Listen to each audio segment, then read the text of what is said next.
I took a deep breath, steeling myself for the confrontation I knew was coming. It was Lily's 10th birthday party, and the house was filled with her friends, their joyful squeals echoing through the rooms. But the smile plastered on my face felt like a thin veil, barely concealing the turmoil brewing beneath the surface. As I made my way through the crowd, I caught sight of Derek huddled in the corner, his phone pressed against his ear. His body language spoke volumes. The furtive glances, the hushed tones. I knew that look all too well. It was the look of a man with something to hide. Unable to resist the burning curiosity, I edged closer, my heart pounding in my chest. That's when I heard the words that would forever shatter the fragile illusion of our marriage. "I miss you, baby," Derek murmured, his voice dripping with affection. "I can't wait to see you again." My breath caught in my throat as the realization dawned on me. He was having an affair? Again. Memories of his past indiscretions flooded back, the pain and betrayal as fresh as the day I discovered them. In that moment, something snapped inside me. I couldn't contain the rage any longer. "Derek!" I hissed, my voice cutting through the din like a knife. "Who are you talking to?" He whirled around, his eyes wide with panic. "Jenna, it's not what you think. Don't give me that bullshit." I spat, my hands trembling with fury. "I heard everything. How could you do this to us, to Lily again?" Derek opened his mouth to respond, but the words died on his lips. There was no excuse, no justification that could undo the damage he had inflicted. I felt the eyes of our guests on us, their murmurs of concern rippling through the room. But in that moment, none of it mattered. All that mattered was the betrayal that had once again torn our family apart. As I looked into Derek's eyes, I saw a man consumed by his own selfishness, a man who had sacrificed everything for his own fleeting desires. And in that moment, I knew that this time, there would be no forgiveness, no second chances. The battle lines had been drawn, and I was prepared to fight for my daughter, for our future, no matter the cost. In the days following Lily's party, a cold silence descended upon our home. Derek and I barely spoke, the weight of his betrayal hanging heavy in the air. But I knew I couldn't let this stand. I had to uncover the full extent of his lies. That's when I decided to hire a private investigator, a no-nonsense woman named Riley. From the moment she stepped through the door, I could sense her determination. This was a woman who knew how to get answers. "Mrs. Anderson," she said, her voice firm and confident. "Tell me everything you know." I took a deep breath and launched into the sordid tale of Derek's infidelity, laying bare the painful details of his past affairs and the emotional turmoil they had caused. Riley listened intently, her brow furrowed in concentration. "I need to know the truth," I pleaded. "No matter how ugly it is, I can't live with the lies anymore." Riley nodded, her eyes steely with resolve. "Leave it to me. It to me," she said. "I'll find out everything." True to her word, Riley went to work, following every lead, leaving no stone unturned. And as the days turned into weeks, the shocking revelations began to pile up. It turned out Derek's affair was just the tip of the iceberg. Riley uncovered a web of deceit that stretched far beyond my worst fears. Hidden bank accounts, offshore investments, even evidence of fraudulent business dealings. It seemed my husband's double life knew no bounds. With each new discovery, my heart grew heavier, the weight of his betrayal crushing me from all sides. But through it all, I couldn't help but feel a perverse sense of relief. At least now I knew the truth, no matter how ugly it was. When Riley presented me with her final report, a thick dossier brimming with damning evidence, I felt a strange sense of empowerment. Derek had thought he could hide in the shadows, but now his misdeeds were laid bare, exposed to the harsh light of day. As I flipped through the pages, my mind raced with a million thoughts. How could I have been so blind? How could the man I loved, the father of my child, have been capable of such deception? But amidst the pain and confusion, a new emotion began to take root, a burning desire for justice, for revenge. Derek had made his choices, and now it was time for him to face the consequences. I looked up at Riley, my eyes steeled with determination. "What's our next move?" I asked, my voice unwavering. A hint of a smile played across her lips. "That's up to you, Mrs. Anderson, but if you want to bring him down, I know just the place to start." Riley's words echoed in my mind as I made the call that would set my plan in motion. "Hello, Cora? It's Jenna Anderson." There was a pause on the other end of the line, and I could almost sense the woman's surprise. After all, it had been years since Derek's first wife and I had spoken. "Jenna?" Cora's voice was guarded, but there was a hint of curiosity. "What's this about?" I took a deep breath, steeling my nerves. "It's about Derek," I said. "I know everything." The words hung in the air, heavy with meaning. For a moment, there was silence, and then Cora let out a bitter laugh. "So he finally showed his true colors, did he?" she spat. "That lying, cheating bastard." Her anger was palpable, and I couldn't help but feel a kinship with this woman I barely knew. We had both been victims of Derek's deceit, our lives upended by his selfish actions. "I want to make him pay, Cora," I said, my voice trembling with determination. "For everything he's done to us, to our families." Cora was silent for a moment, and I could almost hear the gears turning in her head. Finally, she spoke, her words laced with a quiet fury. "What did you have in mind?" In the days that followed, Cora and I became unlikely allies, united in our quest for vengeance. We traded stories, piecing together the full extent of Derek's betrayal, each revelation more shocking than the last. He always had a way of making you feel special.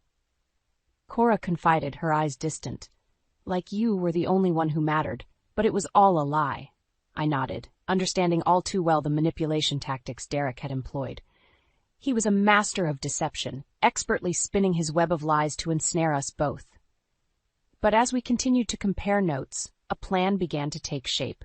A plan to expose Derek's misdeeds to the world, to strip away the facade he had so carefully constructed. "There's a charity gala coming up," I said, rifling through the papers Riley had provided. "Derek's been named the guest of honor. It's the perfect opportunity." Cora's eyes lit up, a predatory gleam in her gaze.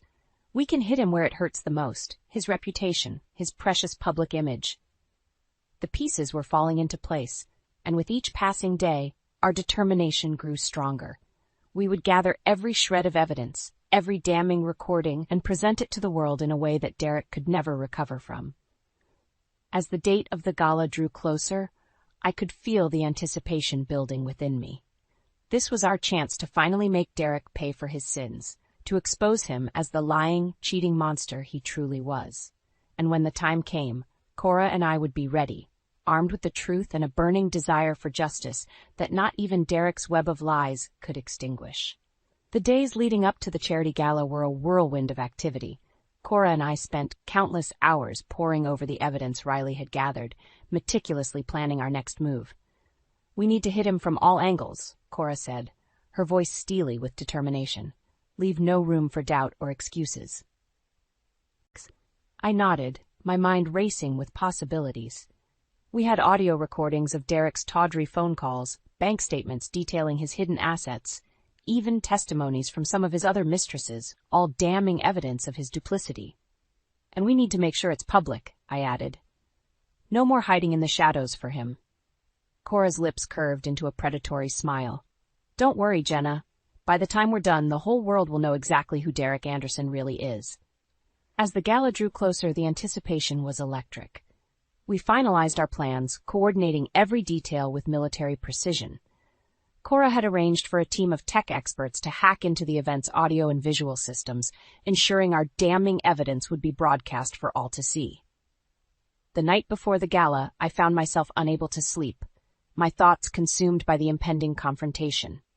I pictured Derek's smug face as he took the stage, basking in the adulation of his peers, blissfully unaware of the reckoning that awaited him.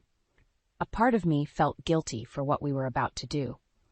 After all, Derek was still Lily's father, and I knew the fallout would be devastating for her.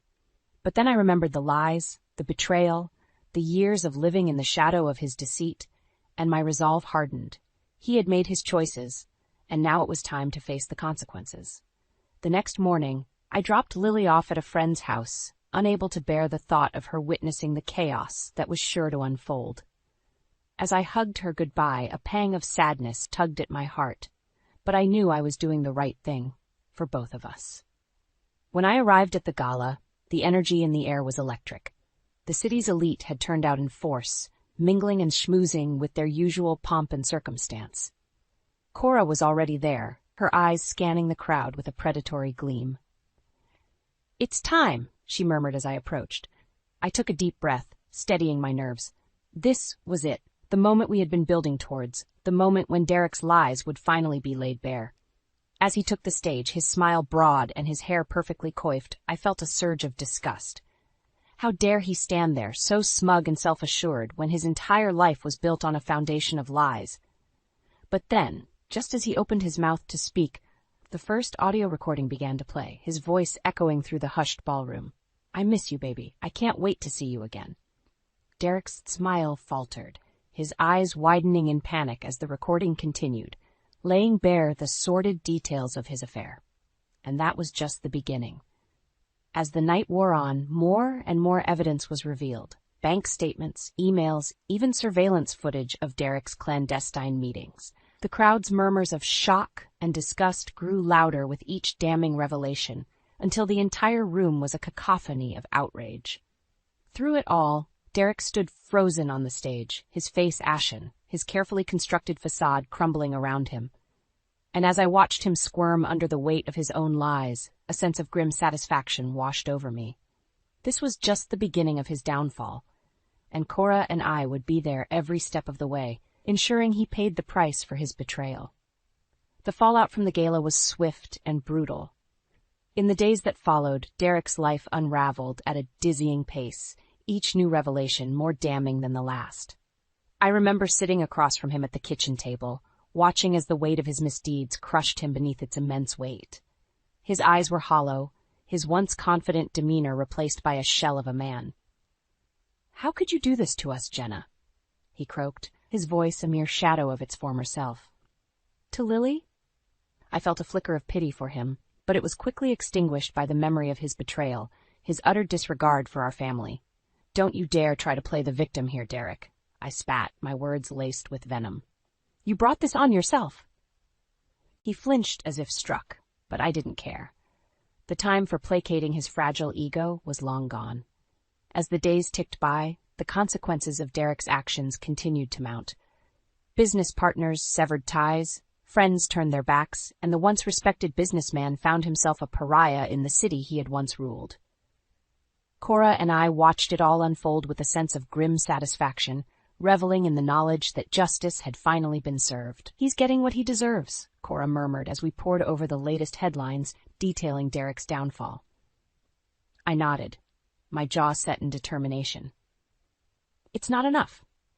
Because even as Derek's world crumbled around him, I knew there was one final step we had to take, one that would ensure he could never escape the consequences of his actions.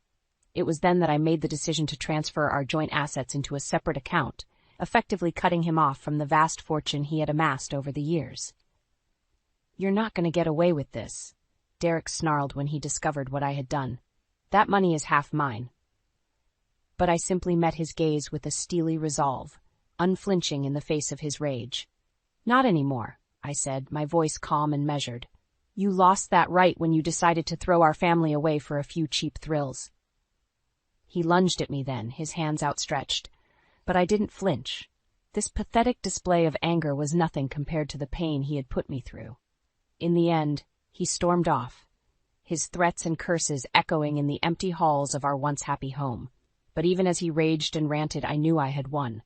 I had stripped him of his power, his wealth, his very identity, all the things he had valued more than his own family. And as I sat down to explain the situation to Lily, my heart heavy with the weight of what was to come, I knew that this was just the beginning. Derek's downfall was far from over, and I would be there every step of the way, ensuring he paid the ultimate price for his betrayal. Because in the end, karma has a way of evening the score, and Derek Anderson was about to learn that lesson the hard way. The night of the charity gala arrived with a sense of electric anticipation. Cora and I had spent weeks meticulously planning every detail, determined to make Derek's downfall as public and humiliating as possible. As we took our seats in the lavishly decorated ballroom, I could feel the weight of the moment pressing down on me. This was it. The moment we had been building towards, the moment when Derek would finally face the consequences of his actions. The air was thick with tension as the event's organizers took the stage, their faces beaming with pride and excitement. Little did they know that their much-anticipated gala was about to be hijacked by a far more dramatic turn of events. "Ladies and gentlemen," the MC boomed, his voice echoing through the hushed ballroom. "It is my honor to introduce tonight's guest of honor, the man whose generous contributions have made this evening possible, Mr. Derek Anderson." A smattering of polite applause rippled through the crowd as Derek strode onto the stage, his practiced smile firmly in place. But as he approached the podium, a look of confusion flickered across his features.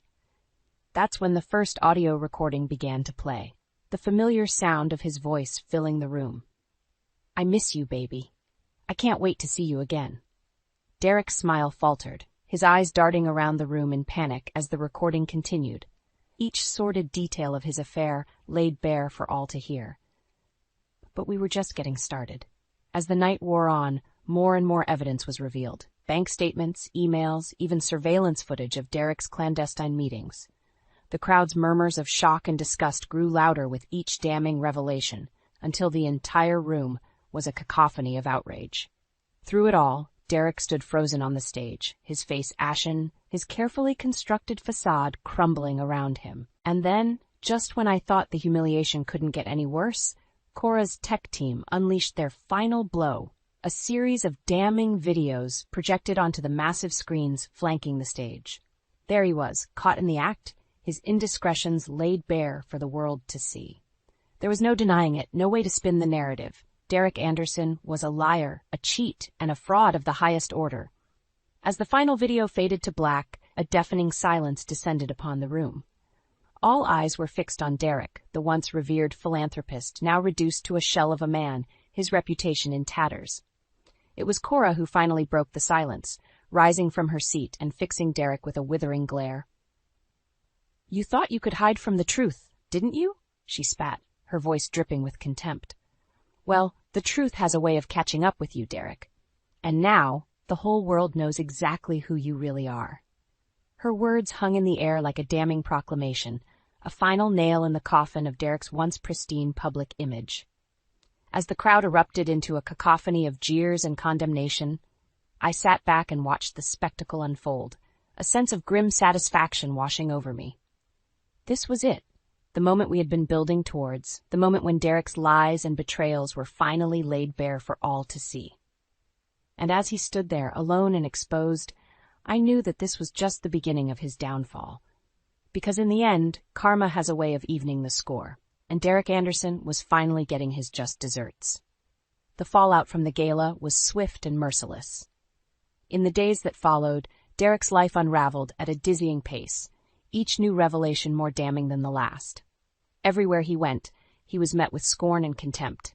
Business partners severed ties, longtime friends turned their backs, and the once respected businessman found himself a pariah in the city he had once ruled. I remember sitting across from him at the kitchen table, watching as the weight of his misdeeds crushed him beneath its immense weight. His eyes were hollow, his once confident demeanor replaced by a shell of a man. "How could you do this to me, Jenna?" he croaked, his voice a mere shadow of its former self. I felt a flicker of pity for him, but it was quickly extinguished by the memory of his betrayal, his utter disregard for our family. "Don't you dare try to play the victim here, Derek." I spat, my words laced with venom. "You brought this on yourself." He flinched as if struck, but I didn't care. The time for placating his fragile ego was long gone. As the weeks ticked by, the consequences of Derek's actions continued to mount. Legal troubles soon followed, with investigations launched into his fraudulent business dealings and financial improprieties. Cora and I watched it all unfold with a sense of grim satisfaction, reveling in the knowledge that justice had finally been served. "He's getting what he deserves," Cora murmured as we pored over the latest headlines detailing Derek's downfall. I nodded, my jaw set in determination. And it's only the beginning. Because even as Derek's world crumbled around him, we knew there was one final step we had to take, one that would ensure he could never escape the consequences of his actions. It was then that Cora and I decided to go public with our own stories, to share our experiences, and shed light on the systematic abuse and manipulation that Derek had inflicted upon us. We granted interviews, penned op-eds, and even took to social media, determined to shatter the facade of respectability that Derek had so carefully constructed. And as our voices gained traction, more and more women came forward, each with their own tale of betrayal and deceit at the hands of Derek Anderson. The outpouring of support was overwhelming, a testament to the power of collective action in the face of injustice. "We're not just doing this for ourselves," Cora said during one particularly poignant television appearance.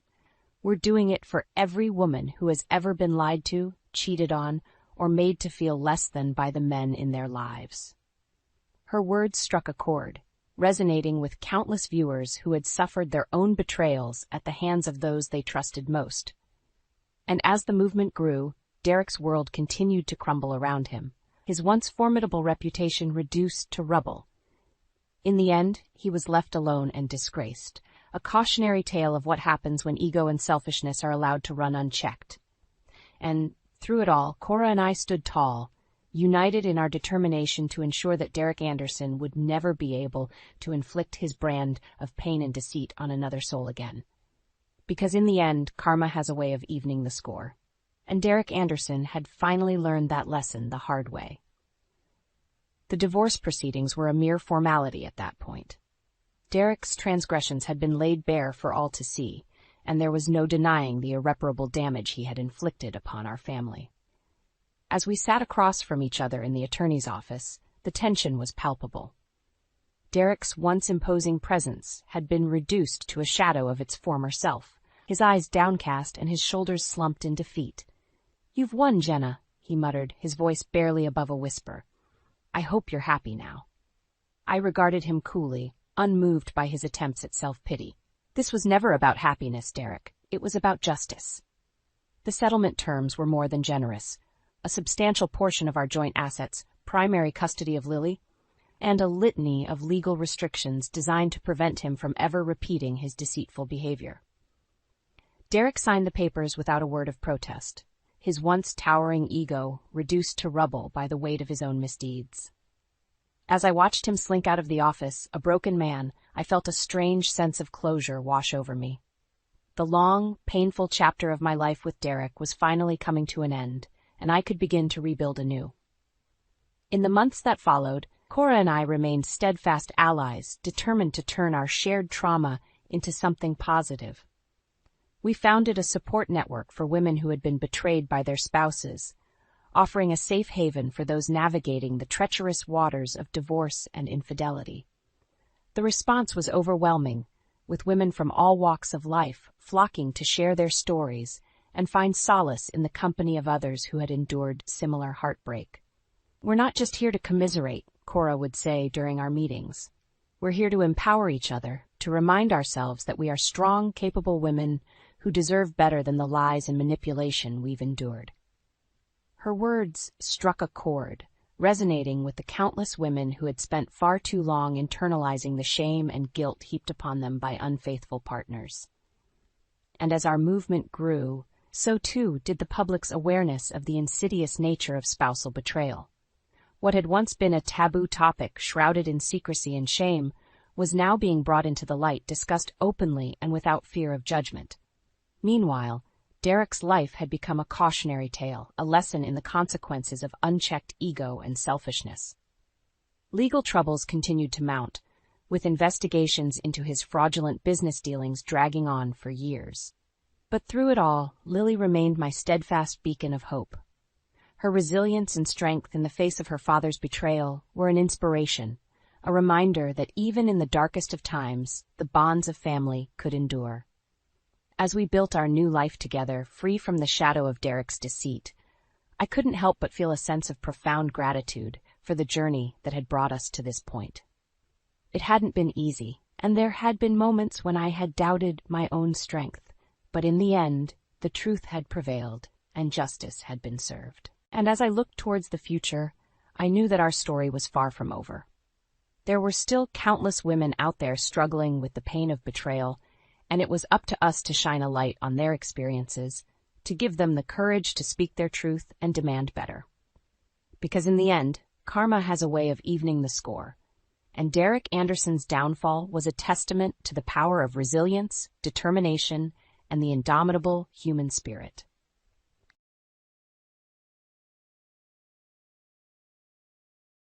Please, someone, assist my daughter. I had boarded a train to go back to my hometown when there was a startled cry. I noticed a woman, who appeared to be the mother, carrying her daughter in her arms and yelling for assistance as I turned to face the voice. "Excuse me, may I?" I spoke, and as I got closer, I noticed the female was unconscious. Her body was trembling, and she was not responding. I was regarded as one of Japan's best surgeons until lately. I never thought I would be in this predicament, but I had planned to quit my job and go back home. As soon as I looked at the girl, I recognized her symptoms: the bewilderment, the convulsions, and the unsteadiness before falling.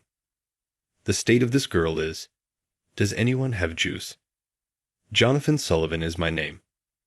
I work in a university hospital as a surgeon or an expert in surgical operations. I've given my everything to my career since I became a surgeon, never finding time for romance or leisure. Because of this, I am still a lonely bachelor at 42 years old. Although people may believe that doctors are well-liked, this isn't always the case. Physicians have very busy schedules. Emergencies come first, even after business hours. Regardless of whether it is our day off, we are called in if there is a serious accident and there is a doctor shortage. Despite the fact that they rarely receive attention from their spouse at home, many people wish to be with a doctor because of the large salary and prestigious nature of the profession. When I first started my job, a senior doctor told me that some people prefer a life of financial stability to love. Naturally, some couples create devoted, contented families. However, there are also marriages based on financial advantages, just like in TV dramas. That's why you should choose someone who understands what it means to be with a doctor. When I initially heard that, I recall being a little taken aback. But given how many people prioritize money over love, it's hardly shocking. Statistics show that more than 70% of people pick an ugly but incredibly affluent mate over a disadvantaged but adored one. Not every doctor is a young, attractive man. If you were to ask me if I'm popular with ladies, I would say that my appearance is about average. I had so devoted my entire life to my work before I even realized it. I wanted to save as many patients as I could, not waste time on romance. I became one of the best surgeons in Japan as a result of my perseverance. In order to make sure my patients get well and leave the hospital completely healed, I have always approached them with sincerity. My other physicians respected and trusted me because of my commitment. In addition, my profession as a doctor was flourishing, and I was lucky to have many bright colleagues. And today, another patient came seeking my help. Her name was Michelle, a woman in her 20s, deeply distressed about the possibility of having scars after surgery. Her parents firmly insisted, "Your life is more important. A scar is nothing."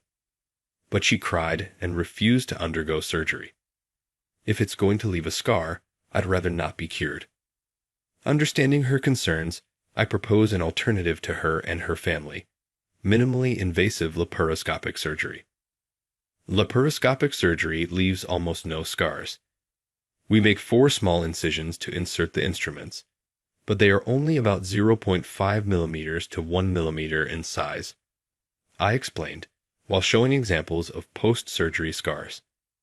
With advances in medical technology, surgery doesn't always leave noticeable scars anymore. Some procedures still require large incisions, but Michelle was a candidate for laparoscopic surgery. The university hospital where I work has some of the most advanced laparoscopic equipment in Japan. Our surgical and nursing teams are highly experienced, and we provide thorough emotional support for our patients. There's minimal pain, the scars are barely visible. Unless someone stares intently, they probably wouldn't even notice. The hospital stay is short, which is financially beneficial, and there's almost no risk of intestinal adhesions. Are you sure the scars will only be like the ones in this picture? Yes. After my explanation, Michelle finally agreed to the surgery. I entrusted her emotional care to the veteran nurses and prepared for the operation. It's natural to feel anxious, but as a surgeon, I must take every case seriously, knowing that my patients' lives are in my hands. The surgery went smoothly, and I successfully completed the procedure. Dr. Sullivan, thank you so much. I don't even know how to express my gratitude. As the patient's parents thanked me, sharing their relief and joy, a nurse, Hannah, rushed over, looking flustered. Excuse me, Dr. Sullivan, do you have a moment? Huh. Oh, I'm so sorry for keeping you. Dr. Sullivan, truly, thank you for everything today. Realizing that I was busy, the patient's parents quickly returned to their daughter's side. After seeing them off, I turned back to Hannah. What's the matter? I assumed another emergency patient had arrived, but that didn't seem to be the case. In Hannah's hand was my phone. I had asked her to answer urgent calls for me and relay the messages when necessary. It's an emergency call. An emergency? Seeing that the call was already connected, I immediately answered. Hello, this is Jonathan. Who is this? This is Melissa from White Cross Hospital. The moment I heard White Cross Hospital, a chill ran down my spine. It's about your mother, Esther, who has been hospitalized here. Upon hearing those words, I instantly replied, I'll be there right away. I hung up and stripped off my surgical gown. Dr. Sullivan. My mother, she's in critical condition. My shift is over for today. Can I leave things to you? Of course. Please hurry. Should I call a taxi for you? Driving in this state would be dangerous in more ways than one. Yes, please. Please. Accepting Hannah's offer, I took a taxi straight to White Cross Hospital. With the unpredictability of my profession, I never knew when I might be called in. Because of that, I had arranged for my mother to stay in a nearby hospital. That way, I could rush to her side at a moment's notice. Upon arriving at White Cross Hospital, I immediately headed to my mother's room. Mom. Jonathan, you made it. Dad, how is she? My father was already there, and as soon as I rushed in, he guided me to her bedside. As a doctor, I understood her condition the moment I saw her. There was nothing more that could be done. She was holding on with sheer willpower, waiting for me. Mom. Mom, it's me, Jonathan. Show. Jonathan. Mom. I'm sorry. I'm so sorry I was late. Tears welled up as I desperately called out to her, and she responded with her eyes alone. Slowly, she lifted her frail hand, and I grasped it tightly with both of mine. Her fingers, thin and rough with age, trembled as if trying to answer me. It's okay. I'm so glad I gave birth to you. Truly. Thank you. Mom. Mom. With those final words, she smiled softly. Then, she took her last breath. The sharp beeping of the heart monitor echoed through the room, signaling that her heart had stopped. Dr. Miller, her attending physician, silently checked for any remaining signs of life. He opened her eyes, shining a penlight to confirm the dilation of her pupils. Time of death. 2:11 p.m. She has passed. Ah, Mom. Open your eyes, Mom. From the beginning, I knew that my mother's illness was outside my field of expertise and there was nothing I could do. That's why I had her transferred to White Cross Hospital, where they specialize in palliative and end-of-life care. I thought I had prepared myself for this moment long ago, but in reality, I hadn't been prepared at all. The only reason my mother was able to pass peacefully, without pain or suffering, was because of the dedicated care of her attending physician. Dr. Miller, thank you for taking such good care of my mother. Not at all. I'm sorry I couldn't do more for her. The fact that she could leave this world with such a peaceful expression is thanks to you and your team. I truly appreciate it. Even as I said those words, an unbearable turmoil raged inside me. I'm a doctor, so why? Why am I so powerless? I blamed myself over and over again, tortured by helplessness. In the end, I was exhausted. Even when I was working, I couldn't hide the fatigue that showed on my face, and my colleagues started to worry about me. Fearing that my negativity might affect my patients, I decided to take a step back. I informed my colleagues, saying, "I'm heading back to my hometown for a while. I'm also worried about my father," and gradually reduced my caseload. With their approval, a few months later, I resigned from the hospital and boarded a bullet train heading for my hometown. After the bullet train ride, I transferred to a local train, one that only ran once an hour.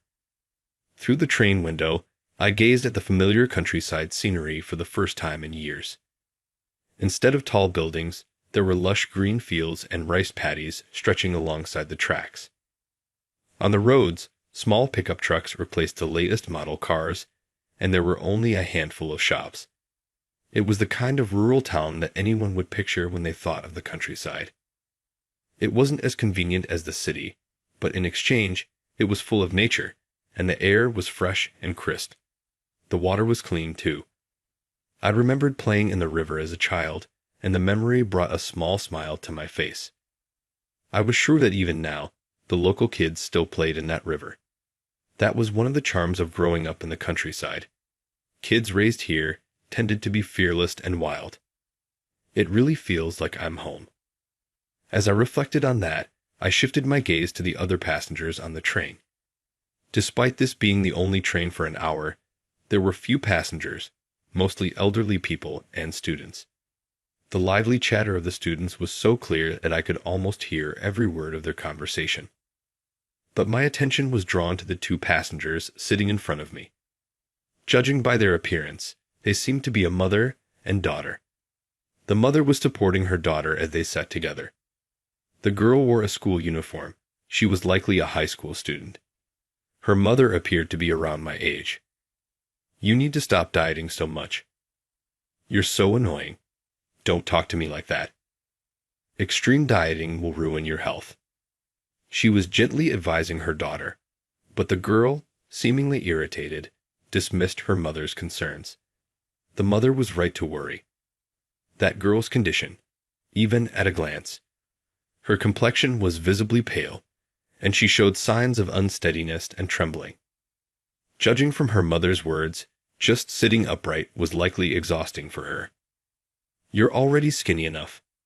Shut up. This isn't nearly enough. Listen to me." Although the mother kept her voice low, mindful of the train setting, she was desperately trying to reason with her daughter. Meanwhile, the girl's condition continued to worsen. She really should be taken to a hospital right away. Just as that thought crossed my mind, my worst fear came true. The girl's expression suddenly darkened, and the next moment, her head wobbled unsteadily before she collapsed forward. "Ha, Sarah." At her mother's panicked call, the girl collapsed onto the floor of the train. She had fallen onto her shoulder rather than her head, so it didn't seem like she had hit it, but the other passengers erupted into a commotion. "Sarah, Sarah, what's wrong?" Her mother dropped to her knees beside her and shook her shoulders, but there was no response. As the passengers gathered in concern, the mother cried out, "Someone, please. Someone help my daughter." At her desperate plea, one of the passengers ran to call the conductor, while I quickly rushed over to them. "Excuse me, are you two mother and daughter?" "Yes."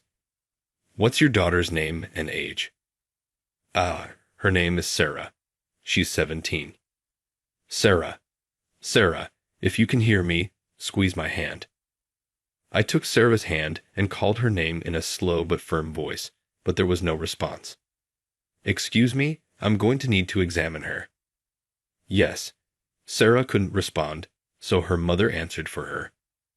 I gently lifted Sarah and laid her across the train seat, then quickly began checking her condition.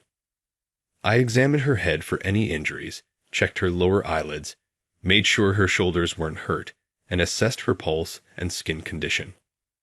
What should I do?" Her mother's voice trembled with worry as she asked. Meanwhile, I continued my examination carefully. She's having convulsions. Losing consciousness while convulsing was an extremely dangerous state. There was no time to waste. Excuse me, what's going on here?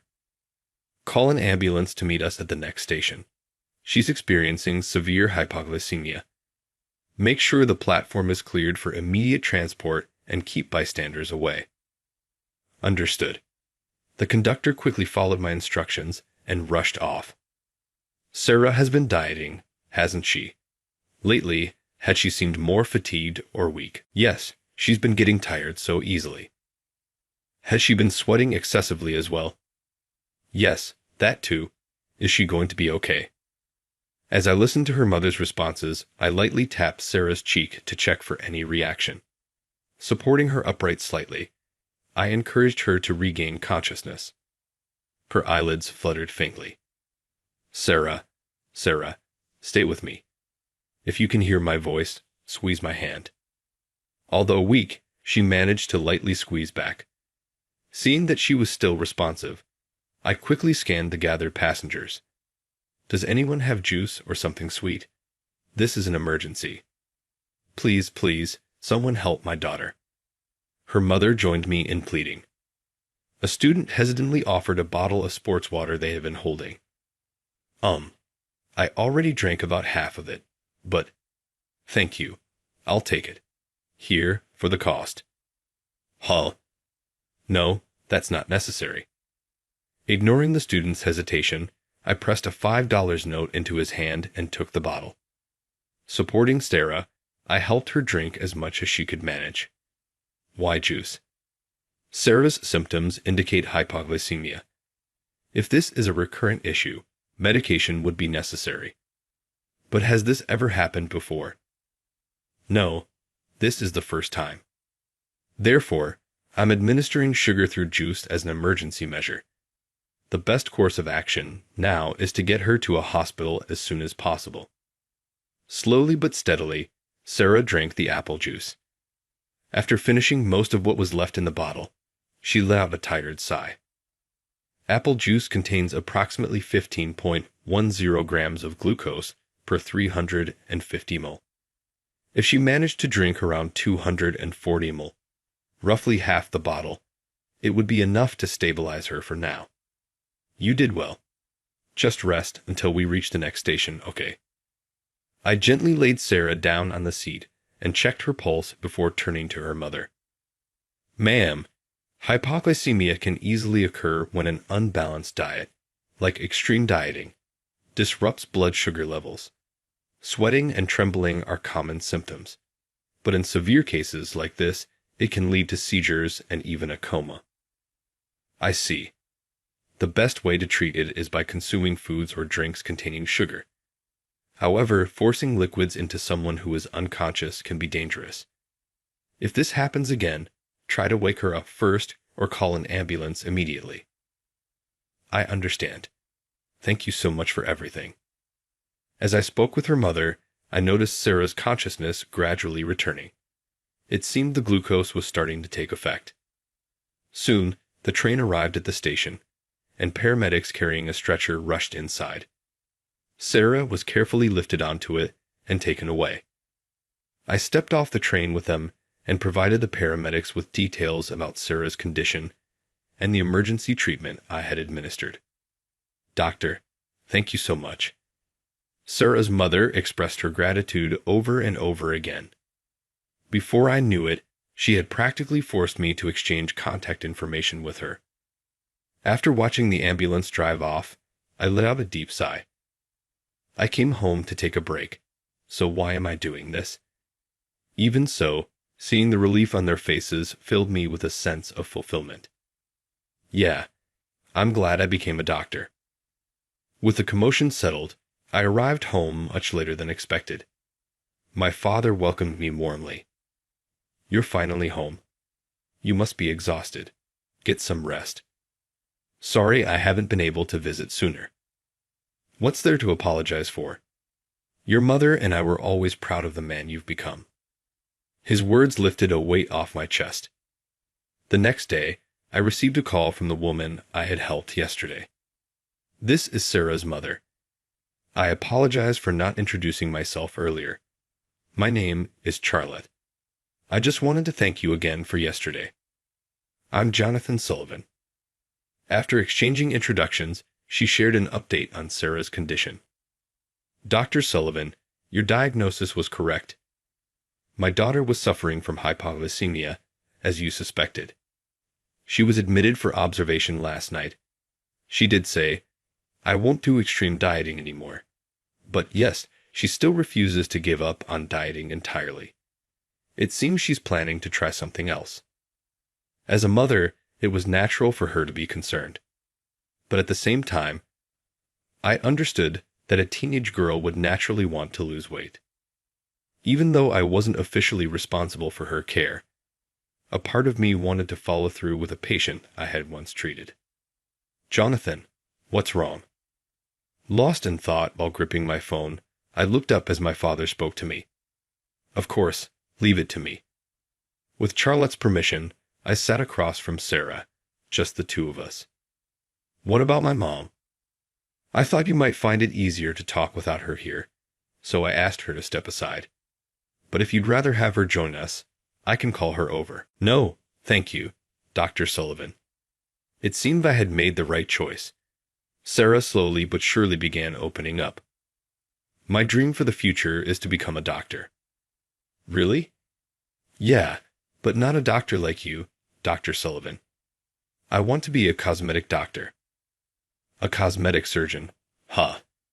That was certainly a dream fitting for a modern teenage girl. My dad passed away a long time ago, so it's just been my mom and me. She raised me all by herself. Hearing that, I thought back to Charlotte. She was indeed a beautiful woman, but I could tell at a glance that she had been through a lot. That's why I want to become a cosmetic surgeon, to make my mom beautiful. She's given up on fashion and everything else just for my sake. That single statement was enough to tell me Sarah was truly a kind girl who cared deeply for her mother. You know, at first, I really just wanted to make my mom beautiful. But at some point, I started thinking, if I want to make my mom beautiful, I have to improve myself too. I see. I never cared about fashion. I was plain, and I had no interest in trends. Eventually, I started seeing that as a flaw and blaming myself. I understood how she felt. Becoming a doctor requires immense dedication, and once you fall into an obsessive mindset, it can be hard to escape. When someone becomes trapped in such extreme thinking, it's not easy to pull themselves out alone. Sarah had fallen into that cycle, and it had led her to extreme dieting. I want to specialize in cosmetic medicine, yet I ended up like this. Maybe I'm not cut out for it after all. She let out a self-deprecating laugh. The more you try to do something for someone else, the more it feels like you're spinning your wheels, doesn't it? Sarah looked up at me in surprise. I smiled at her before continuing. Recently, I lost my mother to illness. Even though I'm a doctor, there was nothing I could do. If I could go back and talk to my past self, I'd tell him to study harder. But back then, I was already at my limit. If I had pushed myself any harder, I think I would have completely broken. If I hadn't taken care of myself and maintained my health, I wouldn't be here today. I've saved countless patients, seen them smile, and been thanked more times than I can count. And yet, no matter how much I regret it, I still couldn't save my own mother. Dr. Sullivan. But before she passed, she told me she was proud of me. Her last words were, "I'm so glad I gave birth to you, and that made me happy." Sarah listened to me intently, her expression serious. Being a doctor, or even just aiming to be one, comes with countless regrets. But please, don't forget to take care of yourself. Someone like you, who wants to help others, will definitely go on to save many lives. I can guarantee that, okay. That's why I don't want you to destroy yourself. Something seemed to click for Sarah, and she gave me a small but genuine smile. Hey, Dr. Sullivan. What's it like being a doctor? Is it really tough? From there, our conversation continued, and time flew by in an instant. A few days later, I received another call from Charlotte. "Dr. Sullivan, I can't thank you enough." "Really? Thank you so much." "Ha. Charlotte, what happened?" "It's Sarah. She said she's not going to do extreme dieting or starve herself anymore." Her voice was filled with excitement, and I felt just as happy to hear the news she told me. "But I still want to be beautiful, so I'm going to start exercising and build a healthy body instead." She even laughed at herself, saying, "Why was I doing such extreme dieting in the first place?" She's out jogging around the neighborhood right now. Hearing the joy in her voice warmed my heart. "That's great news. Is she eating properly now?" "Yes, she's eating all 3 meals." That was enough to put my mind at ease. Humans can't survive without food. Eating is the very foundation of living. "I'd really like to thank you properly." "No, I only did what any doctor would do." "Even so. Oh, and Sarah is so excited about baking something for you. And I'd love to cook a meal for you as well. Please, let us do this." Well, if that's the case, I'd be happy to accept. If Charlotte was preparing a homemade meal and Sarah was baking something for me, there was no reason to decline. Not long after, I also discovered that they lived nearby. Because of that, my interactions with Sarah and her mother naturally increased. "Dr. Sullivan, I've decided I don't want to become a doctor like you." Well, in a different field, but still. It seems Sarah had taken me as her inspiration. It was flattering, but honestly a little embarrassing too. But in the end, I realized being a doctor is truly fulfilling. My passion for this profession hadn't faded after all. After that, I spoke with my father and made the decision to rejoin the hospital where Sarah had been admitted. It wasn't as large as the hospital I had worked at before, but the job itself didn't change. As long as there were patients seeking help, I knew I wanted to continue being a doctor. "Dr. Sullivan, you're truly someone to be proud of." Sarah often told me that lately. Those words had changed too. I'd be even happier if I could call Dr. Sullivan my dad. "What? Huh. What are you saying?" "Because I really mean it, Dr. Sullivan. Do you not like my mom?" "That's not the case at all." I wasn't proud to admit it, but I had zero experience with romance. As I was still processing Sarah's words, I noticed Charlotte standing behind me, her face bright red and completely frozen. "Oh, well, I'm so sorry about Sarah. That must have been so sudden and awkward for you." "No, not at all." What were we, 2 fully grown adults, even doing? But Sarah's words became the catalyst for us to have a serious conversation about our future. And eventually, we officially started dating. Even though my work keeps me busy, Charlotte never gets upset about it and continues to support me.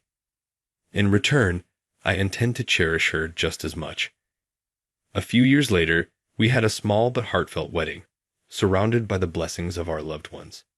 Standing beside me, Charlotte smiled radiantly, looking undeniably beautiful, and I vowed to make her happy for the rest of my life. Meanwhile, Sarah successfully passed her medical school entrance exams. "It's all thanks to having a live-in tutor, my dad," she laughed. But in the end, it was her own hard work that got her there. Her deep desire to make her mother beautiful had driven her to this achievement. And now, she stood there beaming with happiness as she admired Charlotte in her wedding dress. "I'm so lucky to be my mom's daughter. So now, Mom, it's your turn to be happy." "Sarah, what are you saying?" "I've been happy ever since the day you were born." "Yeah, I know. Thank you." Their eyes glistened with tears as they held each other's hands tightly. "Dad, please take good care of Mom." "I will. But Sarah, you're my daughter now too. If you ever need anything, don't hesitate to rely on me, okay?" "Okay." As I thought about my new family, I glanced up at the sky. The summer sky stretched high and blue above us. "Mom, I'm so sorry I couldn't save you. But I promised I'll save as many people as I can and protect their smiles so that even in the afterlife, you can proudly say, "That's my son."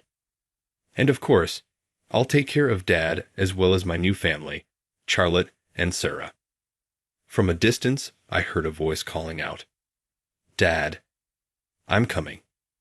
With that, I took a step forward into my new life.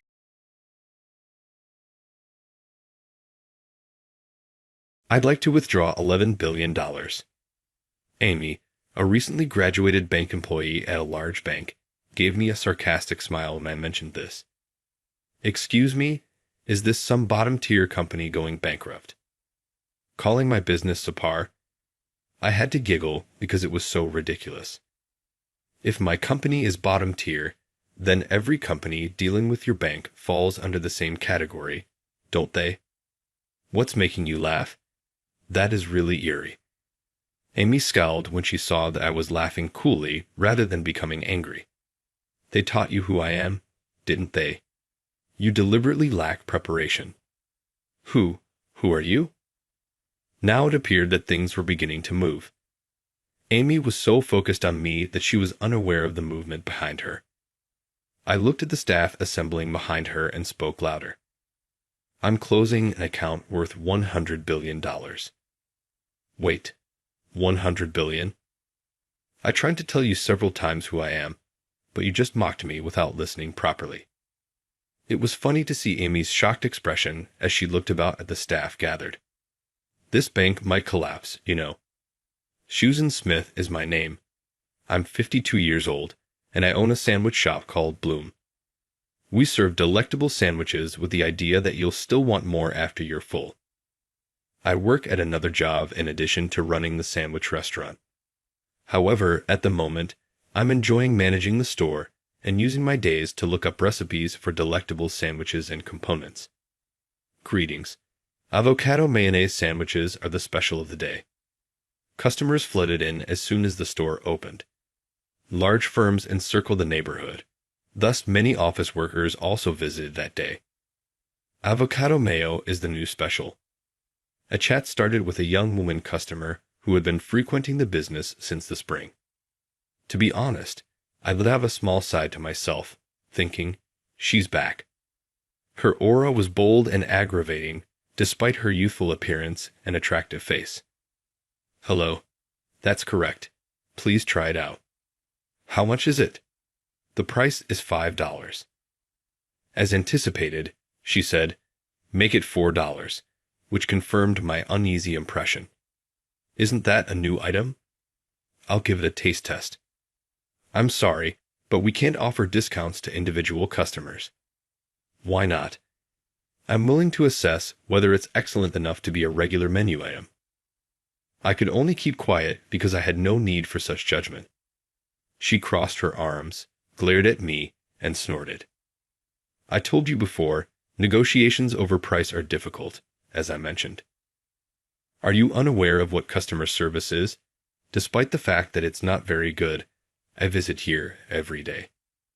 Every time she visited, this consumer insisted on receiving excessive treatment, freebies, or discounts. Other customers gave me irritated looks as she raised her voice in exasperation, despite my gentle attempts to explain that it was not possible. "At least occasionally give me free toppings. Don't I come here every day?" Customers in the shop looked visibly exasperated. After making her unreasonable demands and realizing I wouldn't comply, she'd leave, or so I thought. But that day, she ended up ordering 3 sandwiches, including the avocado mayo special, along with soup and toppings. She shamelessly ate them in the shop. "What is this avocado mayo? It's awful." As usual, she didn't forget to complain. But she ate everything without leaving a bite before walking out with her scathing critique. What is she even trying to accomplish? It seemed more customers were opting for takeout, likely to avoid sharing space with her during their lunch breaks. Despite my attempts to subtly warn her, her behavior only escalated, making the atmosphere unpleasant for everyone. However, what happened next opened an unexpected door that would solve this issue, something I never imagined. It all tied back to my other job, unrelated to running this sandwich shop. One day, as I was about to close the shop, that same customer walked in again. A ham and cheese sandwich and a club sandwich. I had no choice. There was still bread left, and I saw the woman already heading to the table in the back. Reluctantly, I decided to take her order. If I refused, she'd probably raise her voice in frustration again, and I didn't have the energy to deal with that. Since I was working alone that evening, it was just the two of us in the shop. She might cause trouble when leaving again. With that thought, I quickly took down the shop curtain and brought the sandwiches to her. Here you go. Thanks for waiting. Hey, about these sandwiches. Thinking she was about to complain, I braced myself. But instead, she said something unexpected. Teach me how to make them.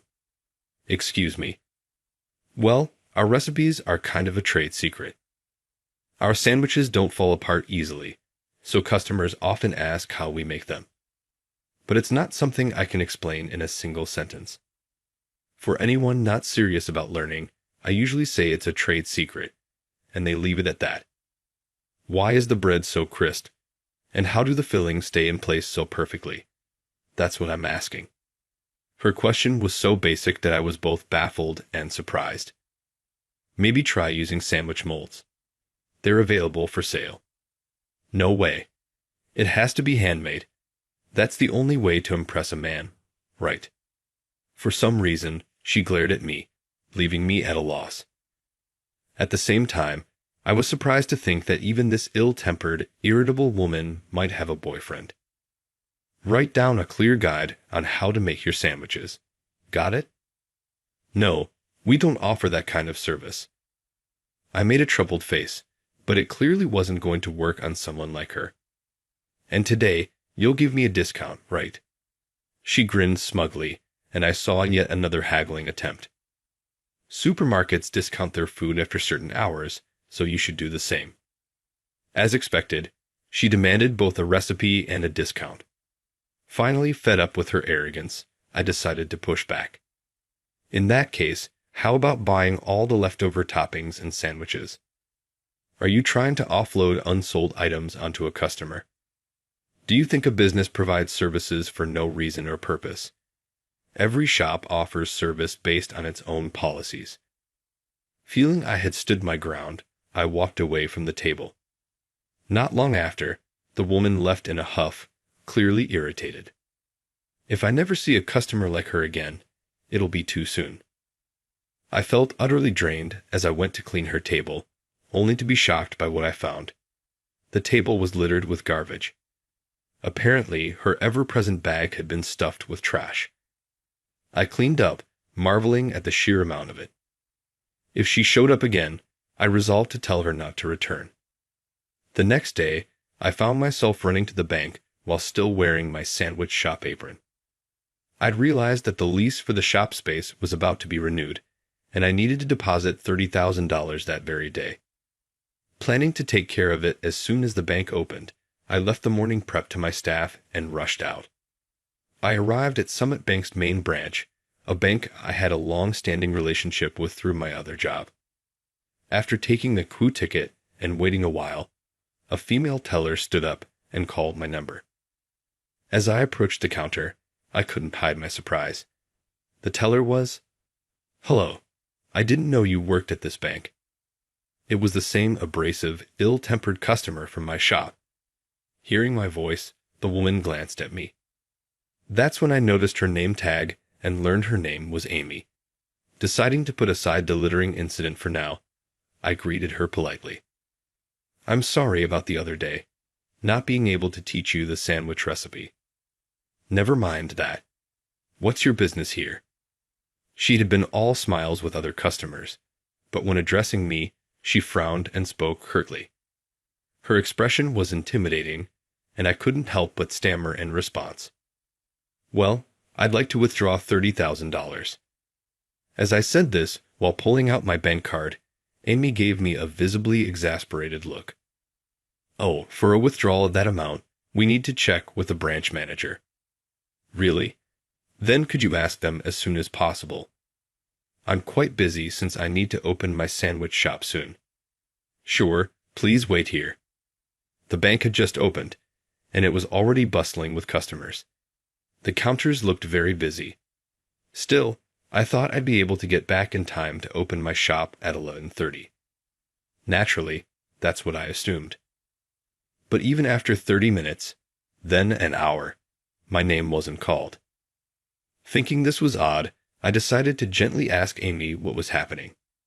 Excuse me, about the $30,000 withdrawal. Has the branch manager? Oh, the branch manager. They're actually running late today.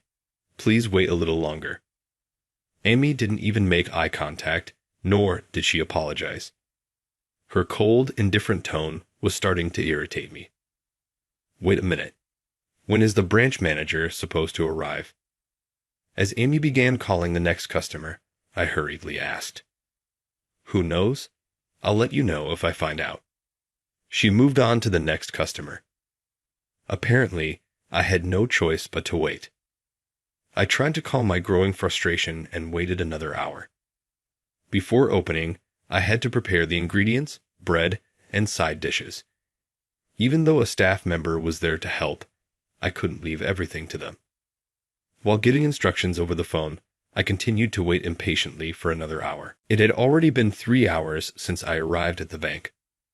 By lunchtime, the bank had quieted down significantly, with only a few customers left.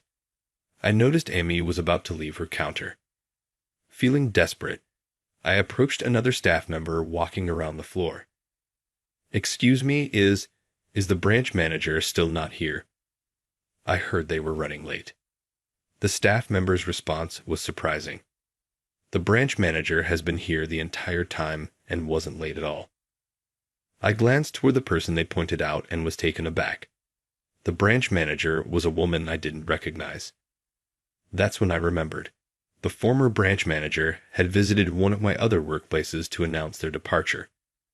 While I was processing this, the new branch manager left the area. Hey, Amy. I called out loudly to Amy, who was still near the counter. Oh, you're still here. It seems the branch manager already arrived. Don't it seems me. I just heard from someone else that the branch manager wasn't late at all. Really? That's what I heard. Maybe there was a mistake. Her casual grin made it clear this was no mistake. It was deliberate. Anyway, go talk to the branch manager about my $30,000 withdrawal right now. There's no need to ask them. What are you talking about? Earlier, you said large withdrawals require the branch manager's approval. Anger bubbled up inside me as I realized how much of my valuable preparation time had been wasted. Despite my frustration, Amy remained as smug as ever. When I pressed her for an explanation, she casually replied, I was prioritizing other important customers. What important customers? I'm a customer too. I was about to mention that I wasn't just a sandwich shop owner when another customer arrived. Amy immediately turned on her charm, smiling warmly at them. Left with no choice, I stepped away from the counter. Spotting the same floor staff member from earlier, I approached them again. My name is Susan Smith. Could you please call the branch manager for me?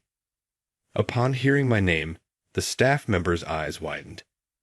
They seemed far more informed about customers than Amy. The staff quickly returned, apologizing and explaining that the branch manager had stepped out. I thanked them and turned to glare at Amy, who was now smiling brightly as she assisted another customer. My anger solidified my decision. If the branch manager wasn't available, I'd confront Amy directly. I approached her counter. Amy noticed me and made a face that seemed to say, not this annoying customer again. I looked her straight in the eye and said firmly, I'd like to withdraw $10 billion. Amy responded with a mocking smile. A stingy sandwich shop owner like you couldn't possibly withdraw that much money. Even a new employee like me knows that much. I can withdraw it. Just go and tell the branch manager. Understood. Still showing no signs of belief, Amy let slip something she really shouldn't have said. What? Is your bottom-tier company going bankrupt? Being called a bottom-tier company made me laugh instead. If my company is a bottom tier one, then every company doing business with this bank falls under the same category. Wouldn't you say? What are you laughing at? That's so creepy. Amy frowned, clearly unsettled by my mocking laughter. Have you not been told who I am? That's a serious lack of preparation. Oh? Who are you supposed to be? Despite my repeated attempts to tell her that I have 2 jobs, Amy refused to listen, and she was about to face the consequences of her ignorance. Amy focused on me, completely unaware of what was happening behind her. I noticed the gathering employees and spoke up in a loud, clear voice. I'm closing an account worth $100 billion. What? $100 billion? Her jaw dropped as she glanced at the growing crowd of employees around us, clearly realizing this was no ordinary situation. That's right. My name and the closure of a $100 billion account. Relay that to the branch manager, and everything will make sense. This bank might even collapse. I gave Amy a smile and left the bank. That evening, Amy brazenly showed up at my sandwich shop. I was amazed by her sheer nerve. You got a lot of guts to come here, don't you? From her demeanor, it was clear she hadn't come to apologize. I was a bit startled when you mentioned $100 billion, she admitted. But the more I think about it, the more ridiculous it seems. She looked around the shop as she spoke. It was understandable that she wouldn't believe it, thinking I was merely a sandwich shop owner. I considered explaining, but changed my mind. Just then, a black car pulled up outside the shop. Amy, facing away, didn't notice, but I immediately recognized who had arrived. A woman in a black suit skirt stepped out, exuding an aura of authority. She glanced at me briefly before heading toward the back of the shop. She's an egg, and also pickles. Ignoring what had happened earlier, Amy ordered a sandwich and, as usual, made an audacious demand. You should give me the pickle sandwich for free. You lied and startled me earlier, after all. It wasn't a lie. And if I came to the bank, that excellent floor staff probably informed the branch manager. Oh, shut up. Right now, I'm a customer, aren't I? If you don't offer me good service, I'll spread bad rumors about this place. As Amy smirked, the woman in the black suit skirt quietly approached her. Don't you think it's incredibly rude to demand special treatment? The woman's commanding presence made Amy freeze. This woman was my younger sister, Kate. I had already told her about Amy, the troublesome customer, and informed her of the incident at the bank earlier. She had come to hear the full story, but ended up running into Amy herself. Without revealing any surprise, Kate cornered Amy. You clearly have no idea what kind of place this shop truly is, do you? What kind of place? Isn't it just a sandwich shop? Kate chuckled knowingly and continued, Is bargaining over a small amount of money really that much fun? This is why I can't stand cheap people. She intentionally mocked Amy, laughing exaggeratedly to provoke her. Stung by the insult, Amy took the bait and lashed out. It's not about the money. I just want to make people do as I say. Make people do as you say. So you're not actually seeking better service? Exactly. Between someone toiling in a tiny shop like this and me, an employee at a prestigious bank, it's obvious who's superior. Commoners should obey elites. Now that she'd started, Amy couldn't stop herself and continued her tirade. I work at Summit Bank, a prestigious institution. I've worked hard to become part of the elite. Amy looked at us with an expression that screamed, How about that? Both Kate and I couldn't help but laugh. What's so funny? Why are you laughing too? You really don't get it, do you? I'm not just the manager of a sandwich shop. Fine, I'll visit your so-called prestigious bank tomorrow and show you. My confident tone finally seemed to unsettle Amy, making her suspect there was more to me than she realized. Well, it's not like anything you say here will get me in trouble. Then feel free to keep thinking that way. Kate and I escorted Amy out, and I firmly told her one last thing. Don't come back here again. Not that you could even if you wanted to. As Kate and I stared her down, something seemed to dawn on Amy. Wait, could it be your sisters?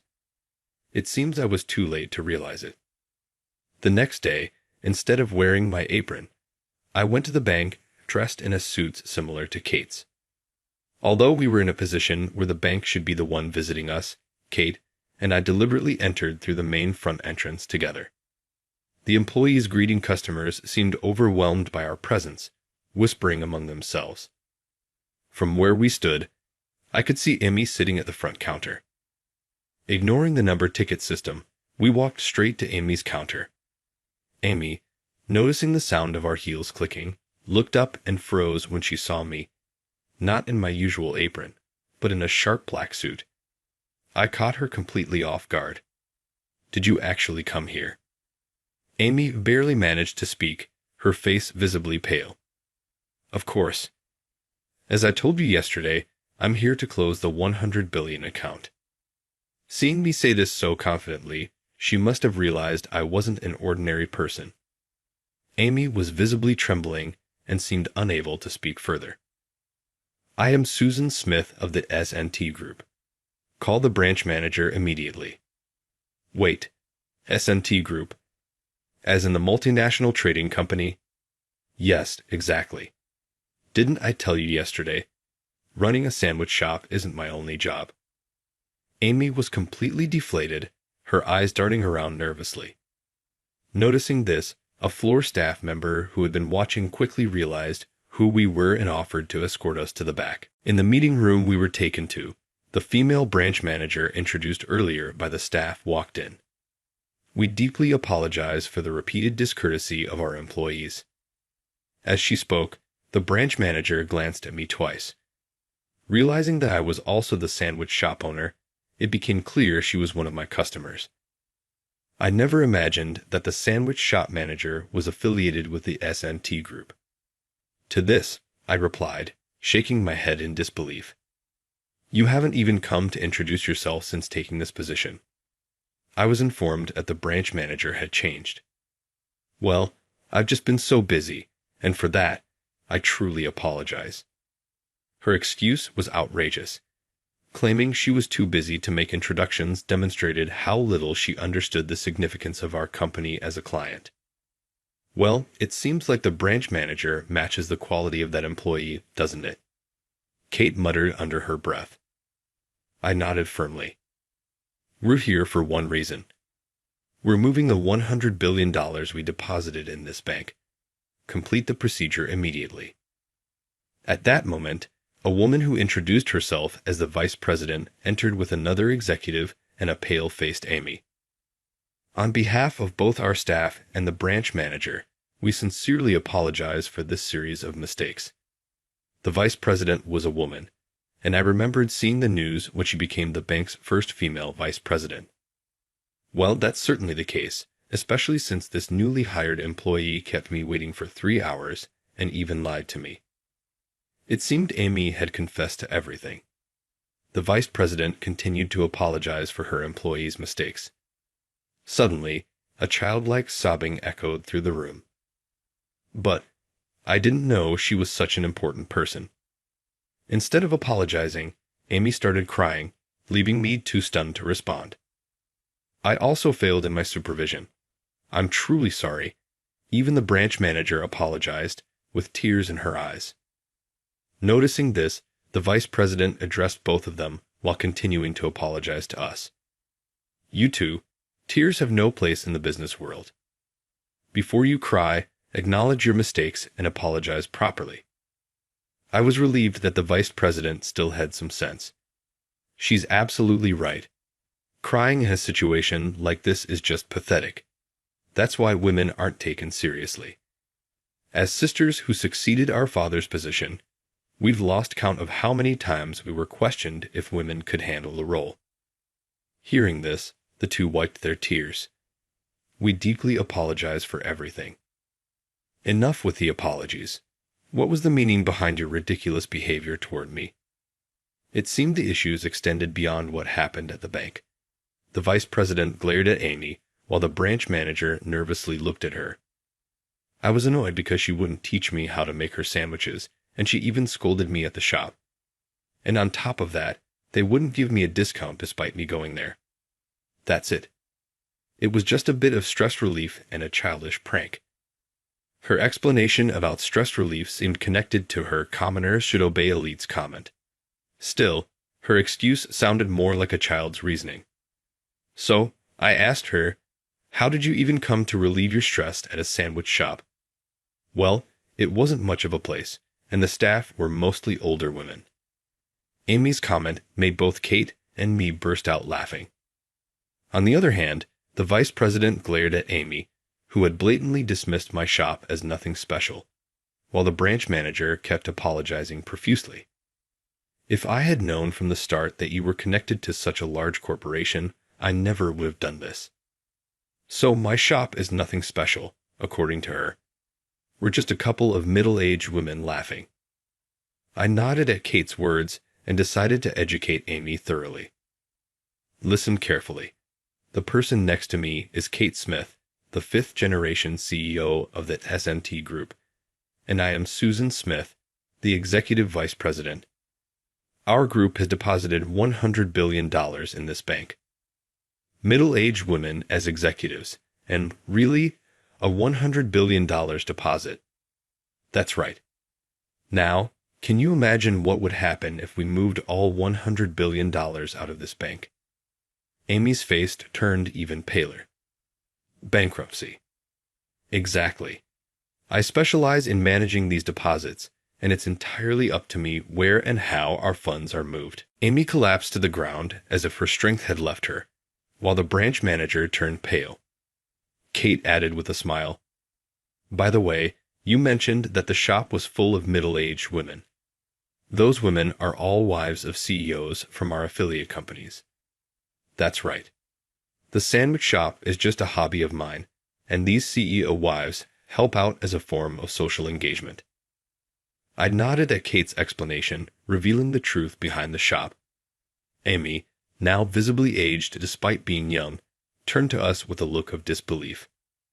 We sincerely apologize for the lack of proper training and transition. It was a failure on our part.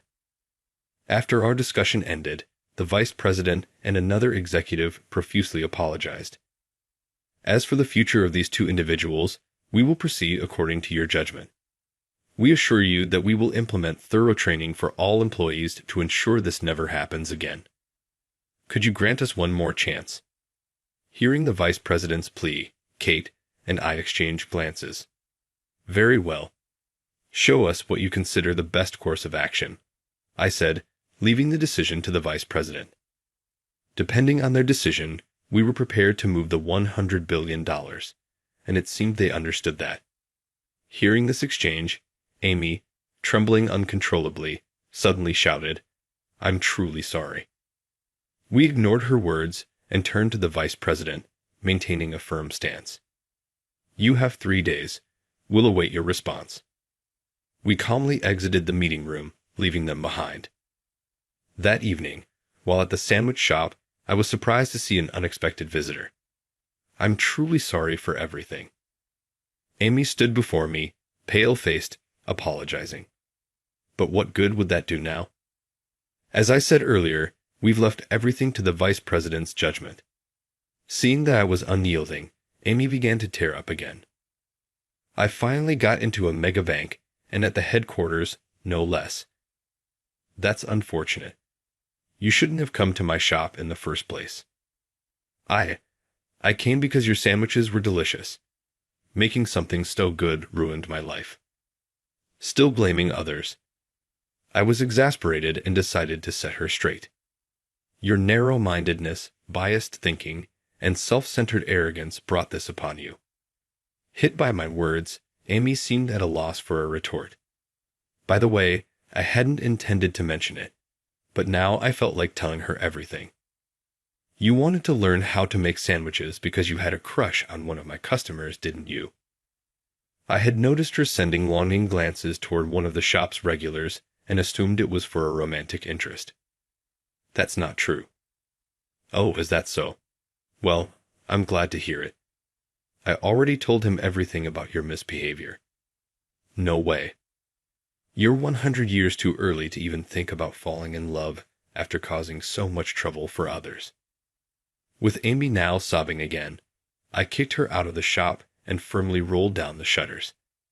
The next day, before the deadline, the vice president contacted us at S&T Group's headquarters. The vice president and another executive delivered their decision. Amy has been transferred to a regional subsidiary, and the branch manager has been demoted and reassigned to a bank in the Asian market. A subsidiary meant Amy was no longer a bank employee. Remembering how she flaunted her position at the mega bank's headquarters, Kate and I exchanged approving nods. The branch manager has been sent far away. It's a fitting decision for taking responsibility. Let's decide to hold off on moving the $100 billion. The vice president once again expressed her gratitude and apologies before leaving, and I felt a deep sense of relief knowing I had finally succeeded in getting rid of the troublesome customer. Time passed, and peace returned to my daily life. One day, while working at the sandwich shop, I overheard an unexpected conversation between customers. Apparently, they were talking about employees from Summit Bank, and I caught bits and pieces mentioning Amy and the branch manager. From what I gathered, Amy had been disliked within the bank. When she was transferred to the subsidiary, no farewell party or even a goodbye was held for her. As for the branch manager, they had hurriedly transferred overseas to an affiliated bank in Asia without saying a word of farewell. I found it interesting to hear how their actions reflected their true character, but it was already a matter of the past. It had nothing to do with me, and the memory quickly faded into the distance. About half a year later, I heard some surprising news. Amy had reportedly retired from her job at the subsidiary due to marriage. The source of this information was a female employee from Summit Bank who knew about my run-ins with Amy. She shared the news while buying a sandwich. According to her, Amy's husband was the heir of a well-known company. I couldn't help but wonder what kind of man would marry someone like Amy. But as if reading my thoughts, the bank employee provided more details. It turned out her husband was an arrogant and difficult man, and Amy was now facing considerable hardships. Worse yet, she was stuck in the marriage, as her in-laws, who were very strict, refused to allow a divorce. Living with her domineering in-laws, she was treated more like a housemaid than a wife. It seemed that Amy had been blinded by her husband's prestigious title as an heir and failed to see his true nature. A mistake only she could make. But this was no longer my concern. Or so I thought. Until one day, I spotted Amy again. Our sandwich shop had been doing well, and we had opened the second location. To my surprise, Amy walked into the new shop. She looked haggard and completely unlike the wife of a corporate heir. I quietly observed her as she ordered the cheapest ham sandwich and began haggling over the price. At first, I was annoyed, but I quickly realized this was no longer her old habit of bargaining for fun. She was genuinely struggling and desperate to save every penny. Reluctantly, I agreed to her request, only for her to notice me and freeze in shock. In that instant, I regretted showing her any kindness. Executive Vice President, please let me work here. Tears streaming down her face, Amy began to plead about how miserable her married life was and how she had been mistreated. She confessed that her rushed decision to marry had only led to unhappiness. I became a CEO's wife too, so I should be qualified to work here, right? How could she still be so shameless? Depending on others won't bring you happiness, and I have no intention of working with someone I can't trust. I flatly rejected her. Just then, a luxury car pulled up outside the shop. A man in the driver's seat gestured for Amy to get in. Handing him my S&T Group business card, I said, "Please ensure your wife never comes to this shop again." I wanted nothing more to do with her. The driver, recognizing my name, quickly understood the situation. He nodded before driving away with Amy. Watching the car disappear into the distance, I finally felt that the matter was truly behind me. Both sandwich shops continued to thrive. Why not bring the sandwich business under S&T Group's umbrella if it grows any bigger? Kate joked with a playful smile. I quickly retorted, I won't make it any bigger. I want to keep making the sandwiches myself. Leaving most of the corporate management to Kate, I had achieved my dream. Without her support, my selfish desires would never have come true, and I felt nothing but gratitude toward her. I understand. Just take care of yourself, okay? You're still responsible for the company's key operations. Smiling, I nodded, silently promising to continue supporting Kate as we steered our large company together. I hoped that our parents in heaven were watching over us with smiles, proud of what we had become.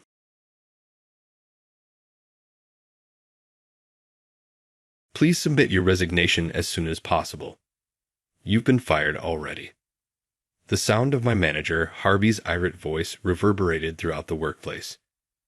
The arrangement with a large hotel chain was for $15 million. I was late for the meeting because I stopped on the way to the location to assist an old man who had passed out and get him into an ambulance. The contract was terminated and a $500,000 penalty was assessed. To exacerbate the situation, Harvey produced proof that implicated me in wrongdoing. For 7 years, I had been employed as a sales representative for a company that made towels. Quality first, which had always been my philosophy, was my commitment to make customers happy. Now, however, everything I had fought for was being rejected outright. I gave Harvey my letter of resignation with shaking hands. I believed that this was the time when my life would take a drastic turn for the worst. However, would you think about joining our team? 10 times your current pay is what we'll offer you. Please. The client company's secretary, a breathtakingly attractive woman, firmly gripped my hands and begged. I had no idea that the decision I made at that precise moment would result in surprising meetings, settle old grudges, and usher in a new era of my life. Isaac is my name. I work in the sales division of Summit Textiles, a reputable business that specializes in fabric goods, mostly premium towels for upscale hotels and inns. Summit Textiles is renowned for producing personalized goods by applying cutting-edge weaving and dyeing methods to satisfy customer demands. Over the course of its 80-year history, the company has maintained a dedication to quality, transferring the craftsman abilities from one generation to the next. I've been with the company for 7 years this year. Even though I'm now regarded as the sales department's ace, things weren't always easy. I was an inexperienced rookie who rushed forward carelessly when I initially started working at Summit Textiles. I am confident our products will absolutely satisfy your customers. Once, without realizing it, I stood up in the client's reception area and exclaimed. I frantically committed the inventory to memory and reeled off technical jargon, but I was unable to come up with ideas that would work in practical settings. He's too eager for someone so young, customers would often think, frowning. I called 10 prospective customers every day out of desperation, but I was usually turned away at the front desk.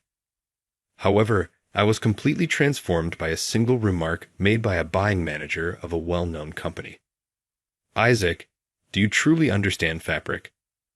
They were right. All I had done was memorize information from text. I hadn't even touched the actual products. From that day forward, I practically lived at the factory. I would arrive at work early in the morning to observe the production line. I watched the craftsmen's hands carefully and sought their guidance on everything, from selecting the right threads to the weaving process. Interesting. It's rare to see a sales rep so passionate, one veteran craftsman remarked. Initially, they were skeptical, but after seeing my dedication, they began sharing valuable insights. This fabric is special. It starts with carefully selected cotton from India. Depending on the day's temperature and humidity, we adjust the twist of the threads. That's why it lasts twice as long as a typical towel. And you feel that unique softness against your skin. It took us 10 years to achieve that. The information the craftsman shared was a treasure trove of details that didn't make it into the catalog. The more I engaged with the products, the more I appreciated the excellence of Summit Textiles' creations. My changed attitude went beyond the products themselves. I traveled across the country, visiting hotels to observe how the products were actually used. What situations were they used in? What kind of detergents were used to wash them? How did customers react to them? I documented all these observations in notebooks, filling 5 of them in a single year. This effort paid off, enabling me to offer products that genuinely met customer needs. "Isaac, your recent proposals have improved significantly," remarked Ken, my manager, one day. Indeed, my success rate in closing deals had increased. Gradually, I started earning the trust of my clients. The turning point came in my 3rd year. I was entrusted with handling the negotiations with Turner Trading. Summit Textiles and Turner Trading, both fabric manufacturers, had been fierce rivals for years. However, Summit Textiles was entrusted with manufacturing the new amenity products for Turner Trading's luxury hotel, Celestia Hotels. As the person in charge of the deal, I was led to the main conference room at Turner Trading's headquarters. The room was so vast that it hardly felt like a conference room, even with its imposing and elegant meeting table. Taking it all in, I hesitated for a brief moment. "Thank you for waiting." Shah, the head of the hotel business division, entered the room. I had been informed beforehand that he was the person overseeing the launch of a major hotel chain. Behind him stood a woman with a dignified and composed presence. She was Sophia, Turner Trading's renowned and highly capable secretary. I noticed her discreetly observing me, her sharp gaze quietly assessing. After we exchanged business cards, I wasted no time and began the discussion. "Allow me to explain our proposal. Please take a look at this first." I carefully laid out the samples one by one on the table. Spring featured a gradient of cherry blossom pink. Summer evoked refreshing ocean waves in indigo blue. Autumn showcased a deep crimson reminiscent of maple leaves. Winter embodied pure white with woven snowflake patterns. The 4 towels told the story of Japan's seasons, right there on the table. We wanted every guest at Celestia Hotels to experience the beauty of Japan's seasons. With that vision, we developed the seasonal color series. Sean picked up one of the towels, examining it with interest. Sophia leaned forward slightly, intently inspecting the fabric. "The subtle gradation in these colors is stunning." "Thank you. It took 6 months of collaboration with our craftsmen to perfect the dye blend. Additionally, with our unique weaving techniques, the towels become softer with use while minimizing color fading after washing." I continued my explanation, presenting usage data and detailing the special weaving techniques. Sean and Sophia exchanged occasional glances as they listened intently. This is exactly what we've been looking for. While we'll need to iron out the details regarding pricing, we'd like to seriously consider moving forward, Sean said with conviction. Sophia gave me a small nod of approval as well. This project became the catalyst for Summit Textiles' reputation to skyrocket. Custom orders poured in, and my sales numbers reached 150% of the previous year's revenue. It was then that I earned the title Ace of the Sales Department. Even now, despite the accolades, I continue to visit the factory every week. I'd engage with the craftsmen, brainstorming new weaving techniques and exploring product possibilities. Those moments have become a source of genuine joy for me, never compromising on quality for the sake of our customers' styles. Continuing to make the right choices. This is the belief I've cultivated through lessons learned on the production floor and in building relationships with clients. I believe that the right choice means doing the very best you can for the sake of others, and I'm confident that such sincerity will always reach someone's heart. One day, during our department's monthly meeting, I projected my proposal onto the screen. Recently, we finalized a contract for the manufacturing of amenities for the new Chain Heart Springs Inn, operated by the renowned hot spring resort Tranquil Waters. This deal is worth $15 million annually across all their locations. A wave of small cheers spread through the meeting room. Chain Heart Springs Inn has gained attention as a new style of inn, carefully selecting the finest hot springs from across the country and reimagining Japan's traditional hot spring culture in a modern way. Our company was chosen as the manufacturing partner for this flagship project, which stands as a symbol of their vision. Securing this partnership had been a long-held aspiration for our company. We're developing original weaves for their bath towels, face towels, and yukata, a traditional Japanese garment, tailored to their modern Japanese brand image. Our commitment to natural materials and sustainable production processes was highly valued. In particular, our unique treatment for fabrics resistant to hot spring water aligned perfectly with their quality standards, becoming the deciding factor.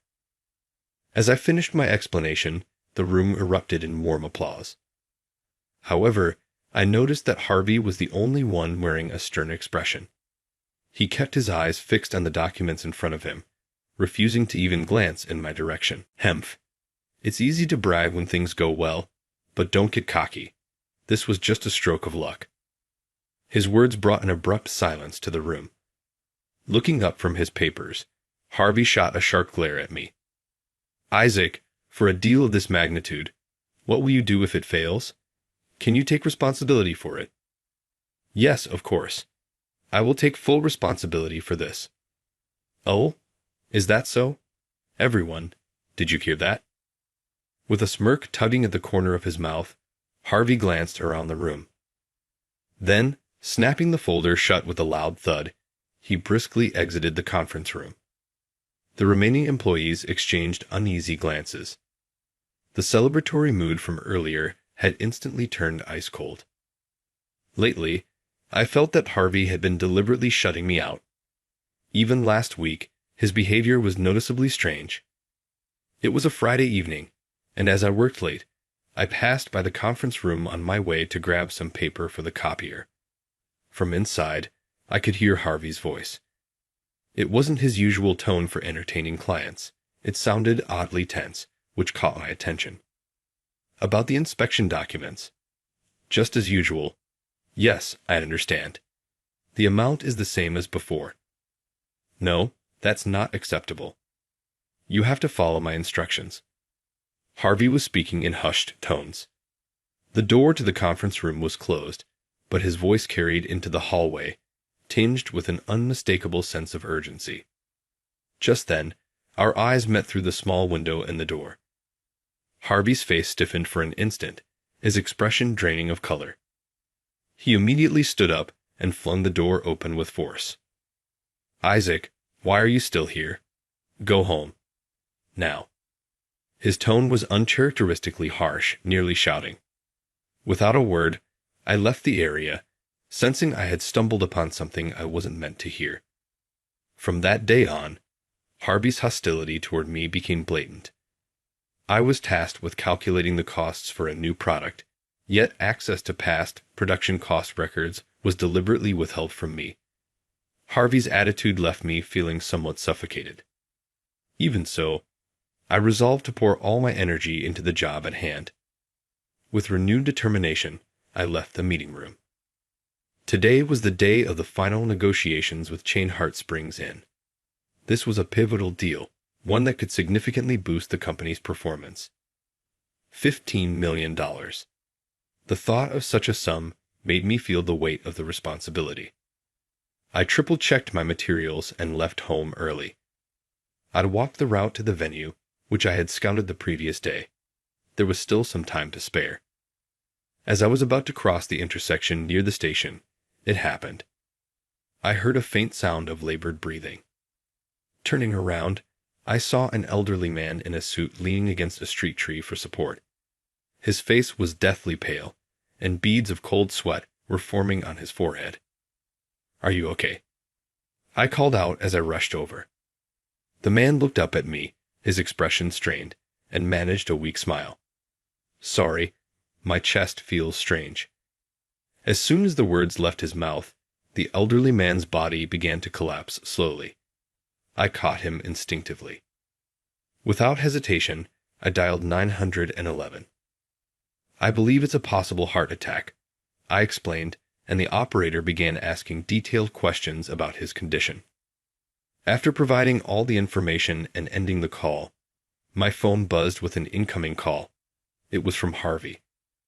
"Isaac, I've been calling you. Why haven't you answered? Where are you? I just got word you haven't arrived at the venue yet. I'm sorry.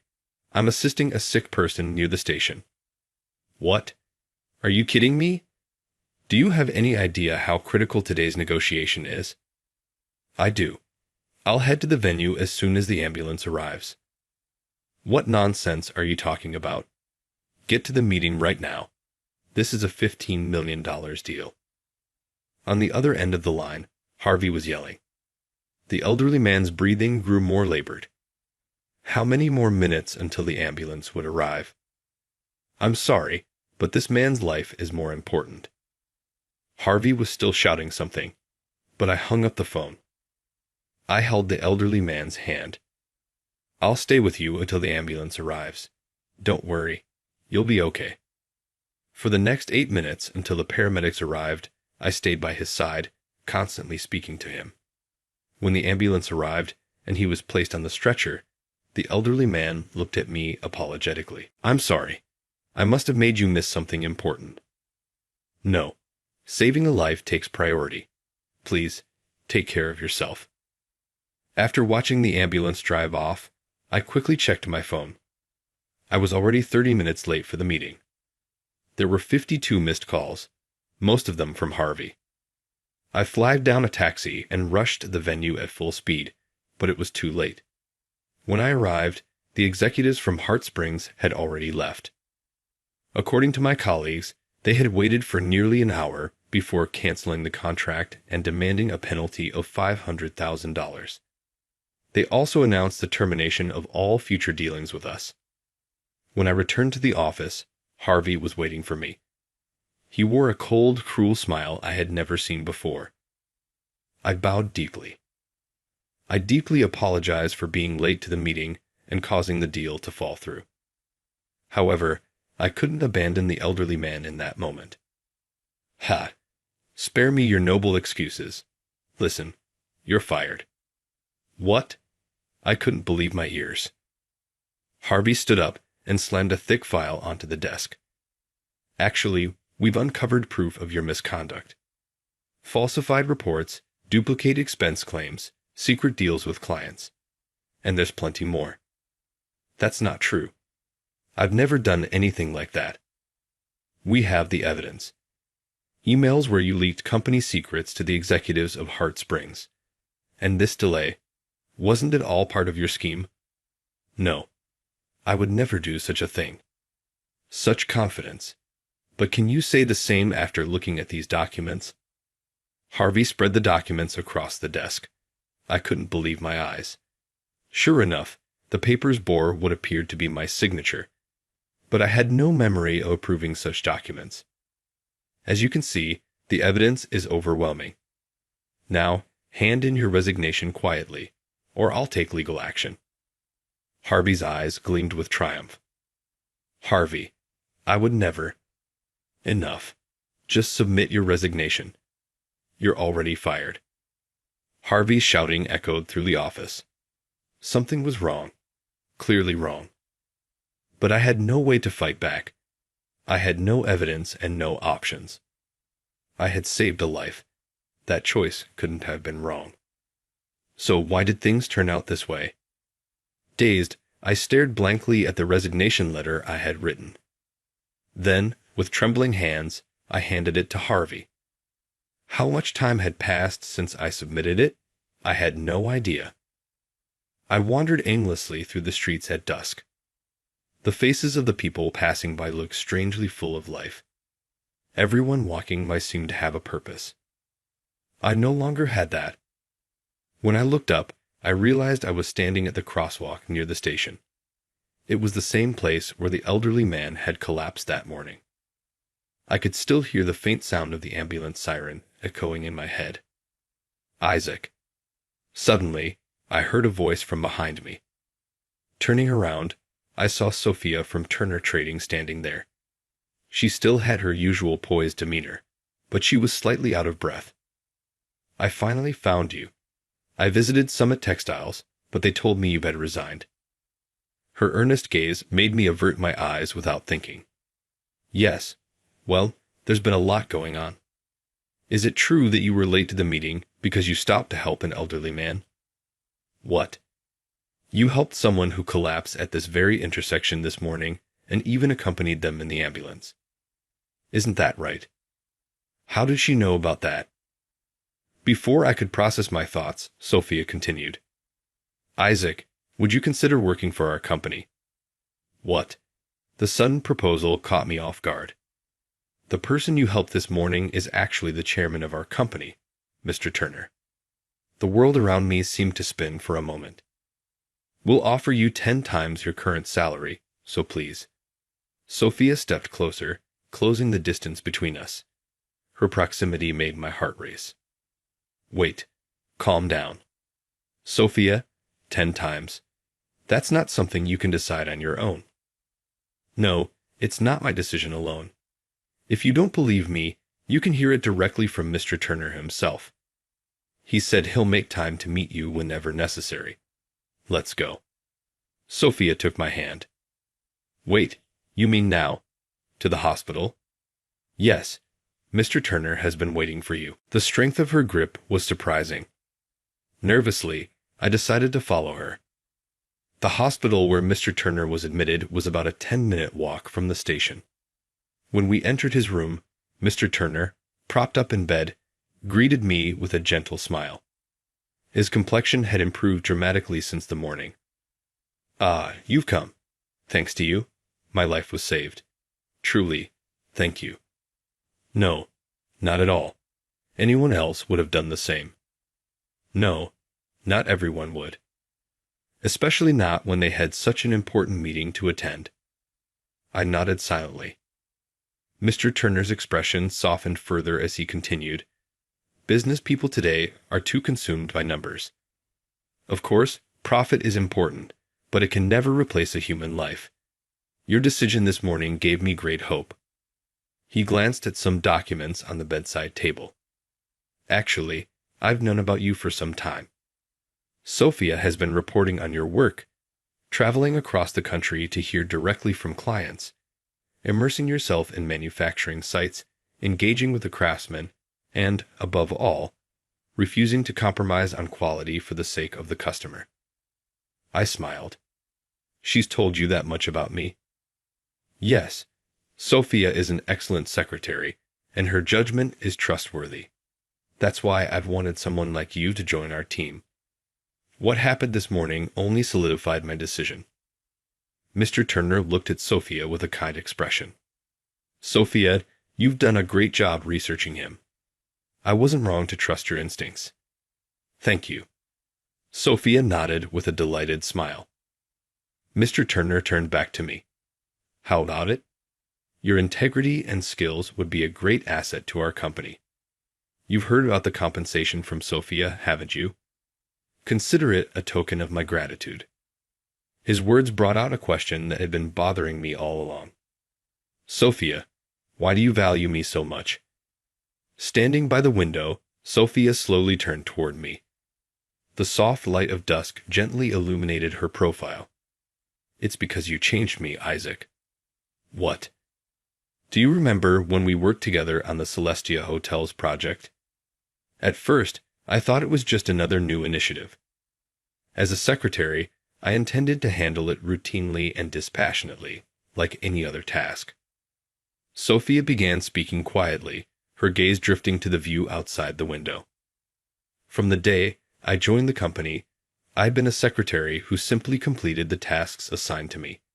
Every day felt like a repetitive cycle, passing without much thought. She paused briefly before continuing. But as I worked alongside you on the project, I began to change. Watching you carefully analyze each piece of survey data I collected and transform it into something tangible for the customers. Seeing you not just rely on data but stay at hotels yourself to personally observe customer behavior, Your sincere approach to work shook something inside me. Sophia's voice trembled slightly. What stood out the most was when you tested the prototypes. Normally, people would just review the quality assurance reports, but you said you take the sample home and actually use it overnight. When I asked why you go that far, you told me, to truly stand in the customer's shoes, I need to experience it myself. Those words left a deep impression on me. She turned to face me. Her eyes shone with a strong sense of determination. I started questioning why I worked. Was I just moving on autopilot? Or could I think deeper and focus on what truly matters? I wanted to be like you, doing work that genuinely benefits others. From then on, my approach to work changed. I didn't just collect customer surveys. I read into each one's intent and emotions. Through that, I began to understand what true hospitality meant. Sophia looked directly at me. And this morning, when I heard you had helped Mr. Turner, I became certain. Your actions aren't just idealistic, they're driven by a sincere belief. That's why I was so shocked to hear you resign to take responsibility. I couldn't bear the thought of losing someone I truly respect in such an unjust way. That's why I searched for you so desperately. Silence filled the hospital room, broken only by the soft hues of the setting sun. I noticed a small tear glinting in Sophia's eye. Almost unconsciously, I reached out and gently wiped it away with my finger. Sophia looked up at me, her eyes wide with surprise. Her cheeks were slightly flushed. It was only then that I realized what I had done. I'm sorry. I didn't mean to. No, thank you. Sophia's voice was quiet, and her ears turned a bright shade of red as she looked down. As an awkward but strangely sweet atmosphere began to fill the room, Mr. Turner cleared his throat. I hate to interrupt this moment, but visiting hours are about to end. So, Isaac, let me ask you again. Will you walk this new path with us? After hearing Sophia's story, I was more certain than ever that my instincts were right. We need someone like you, someone with integrity and conviction. Mr. Turner's words snapped me back to reality, and I stole a quick glance at Sophia. Her gaze was filled with hope and anticipation. Taking a deep breath, I replied, "Yes, I'd be honored." My voice carried no hesitation, surprising me too. Mr. Turner nodded with satisfaction. "Thank you. Sophia, I'll leave his orientation to you, starting tomorrow." "Yes, Mr. Turner." Sophia's voice was unusually cheerful. As I gazed out at the city, now enveloped by the night, I thought about what lay ahead. I'd be able to stay true to my beliefs in this new place. The warmth growing in my chest assured me of that. 6 months had passed since I joined Turner Trading. At first, I'd been anxious about joining a rival company, but those fears proved unfounded. In fact, the field-oriented approach I had honed at Summit Textiles became my greatest asset. This morning, I was once again heading to inspect the production line. When I arrived, Timothy, the factory manager, greeted me with a smile. "Isaac, you're here again." "Yes. How's the new equipment running?" "The equipment is running smoothly, thanks to your suggestion. By fine-tuning the temperature controls, the defect rate has significantly decreased." The familiar hum of the machinery was comforting. Over the past few months, I had gradually become part of Turner Trading's manufacturing scene. Titus, the weaving supervisor, held up a prototype and commented, "This idea of yours is fascinating, Isaac. Just changing the combination of warp and weft threads has transformed the texture so much.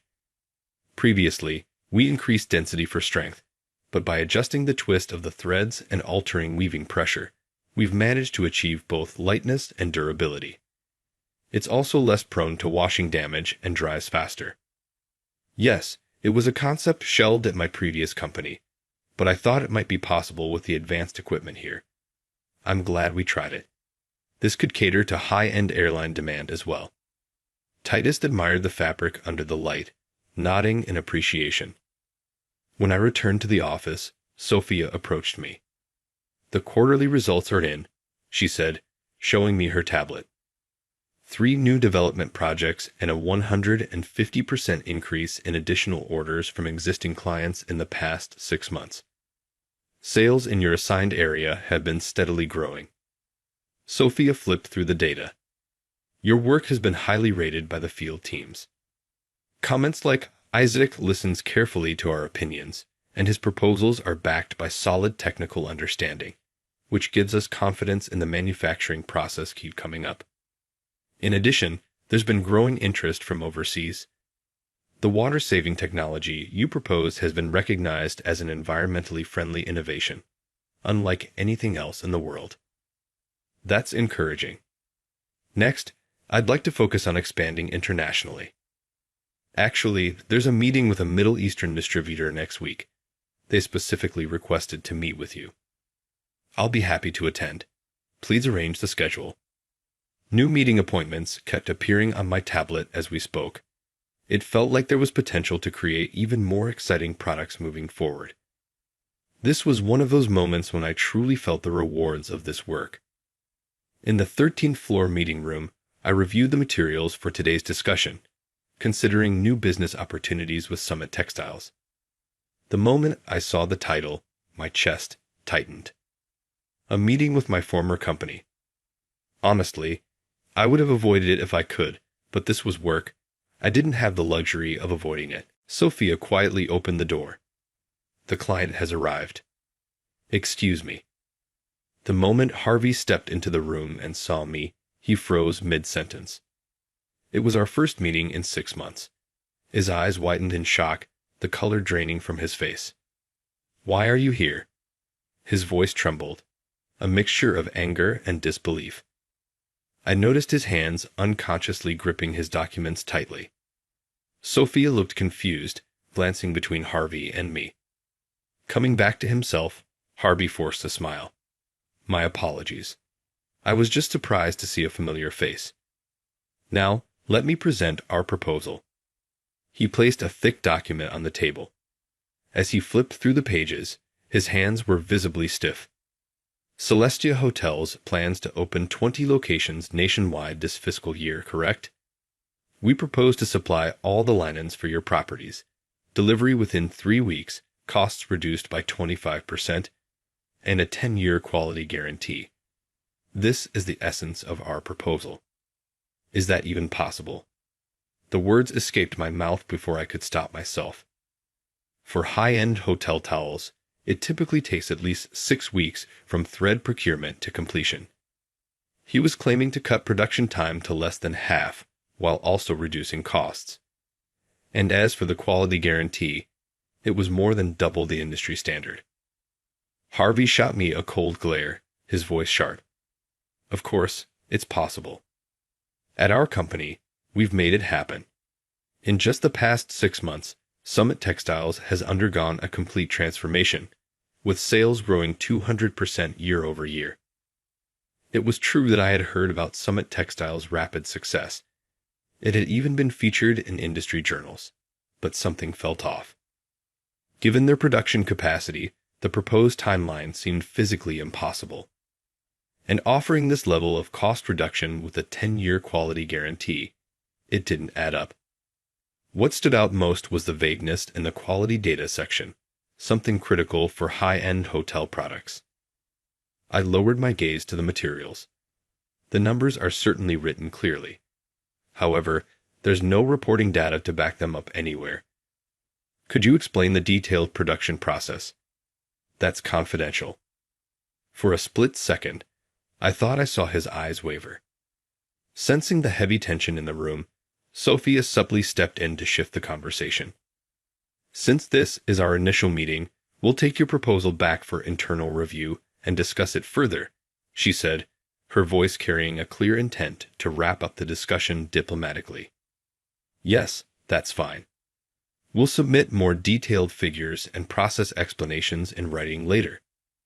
He stood up abruptly, relief flickering across his face. It looked as though he couldn't wait to leave the room. A few days later, while Sophia and I were preparing for a meeting in the conference room, angry shouts suddenly echoed from the hallway. Isaac, come out here. The meeting room. The door burst open, and Harvey stormed in, his face flushed with anger. His tie was askew, and beads of sweat dotted his forehead. "Isaac, what are you trying to pull? Stealing all our clients one by one." The sharp sound of his fist hitting the table made me freeze for a moment. Seeing my former boss in such a state left me speechless. The airlines, the luxury hotel chains, every single one of them has cut ties with us in the past 3 months. Our sales have dropped by 30%, and every single contract has gone to Turner Trading. You know our costs, quality standards, and production timelines inside out. You've been using that information to sabotage us, haven't you?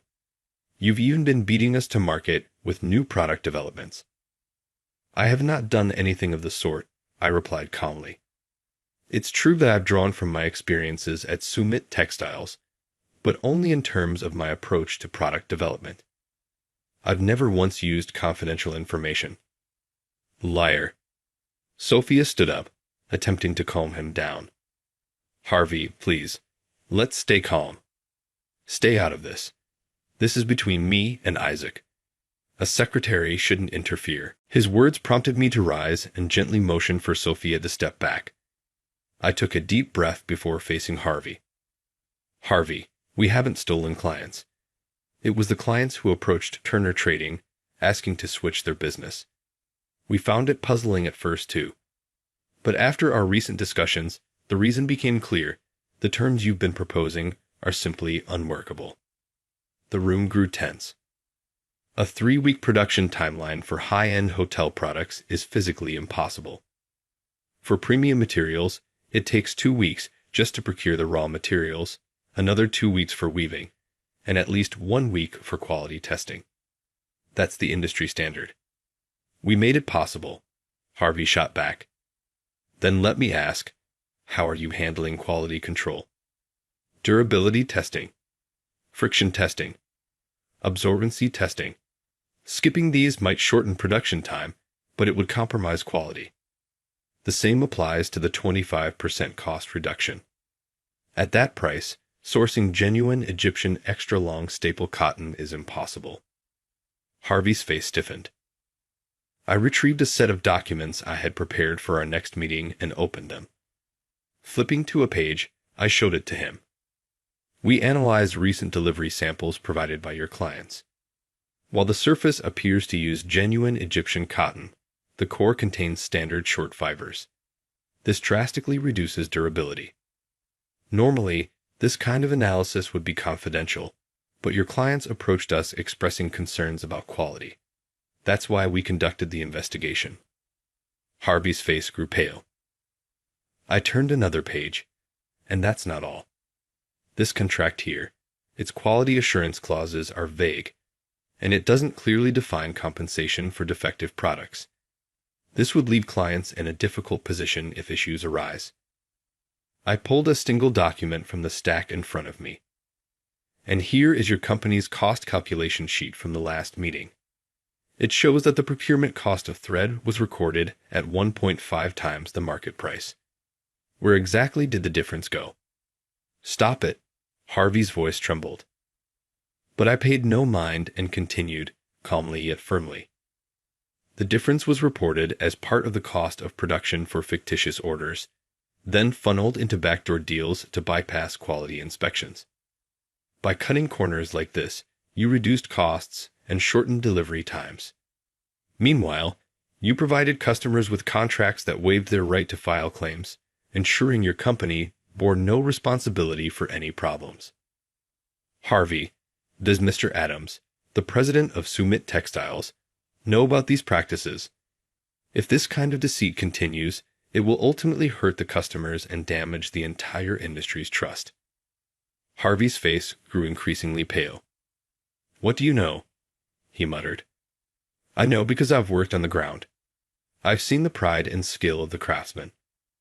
Betraying that with practices like these is unacceptable." "Shut up. This is how business works. You have to turn a blind eye to things. That's the way adults do it," Harvey shouted. I looked straight into his eyes. "Precisely because it's business, We must be honest. Betray a customer's trust, and it will come back to haunt you. What's happening now will inevitably come to light. The room fell silent, the tension thick. Sophia watched our exchange with bated breath. Harvey's expression shifted from anger to confusion. He ruffled his hair in frustration. Damn it. I didn't think you'd go as far as analyzing the products. And after all the trouble I went through to fabricate evidence and get you fired. What? I widened my eyes at his unexpected confession. Still shaking, Harvey continued. You heard me on the phone, arranging the forgery, didn't you? You were always poking around on the production floor, talking to the craftsmen. And you were unnervingly sharp about cost calculations. I knew you'd eventually figure out the fraud. That's why I had to get rid of you. You fired me over something like that. My words seemed to flip a switch in Harvey's expression. Something like that, you say. You wouldn't understand. In this industry, you don't climb the ladder without results. Nobody cares about the details as long as the numbers look good. I've worked my ass off to reach the top. If it means cutting quality, inflating costs, or taking kickbacks, so be it. That's what it takes to make it in this industry. The sound of his fist slamming the table echoed through the room. At that moment, the door quietly opened. What's all this noise about? A calm voice filled the room. Turning around, I saw Mr. Turner standing in the doorway. Sophia, when you didn't show up at the scheduled time, I came to check on you, but... Mr. Turner's words trailed off.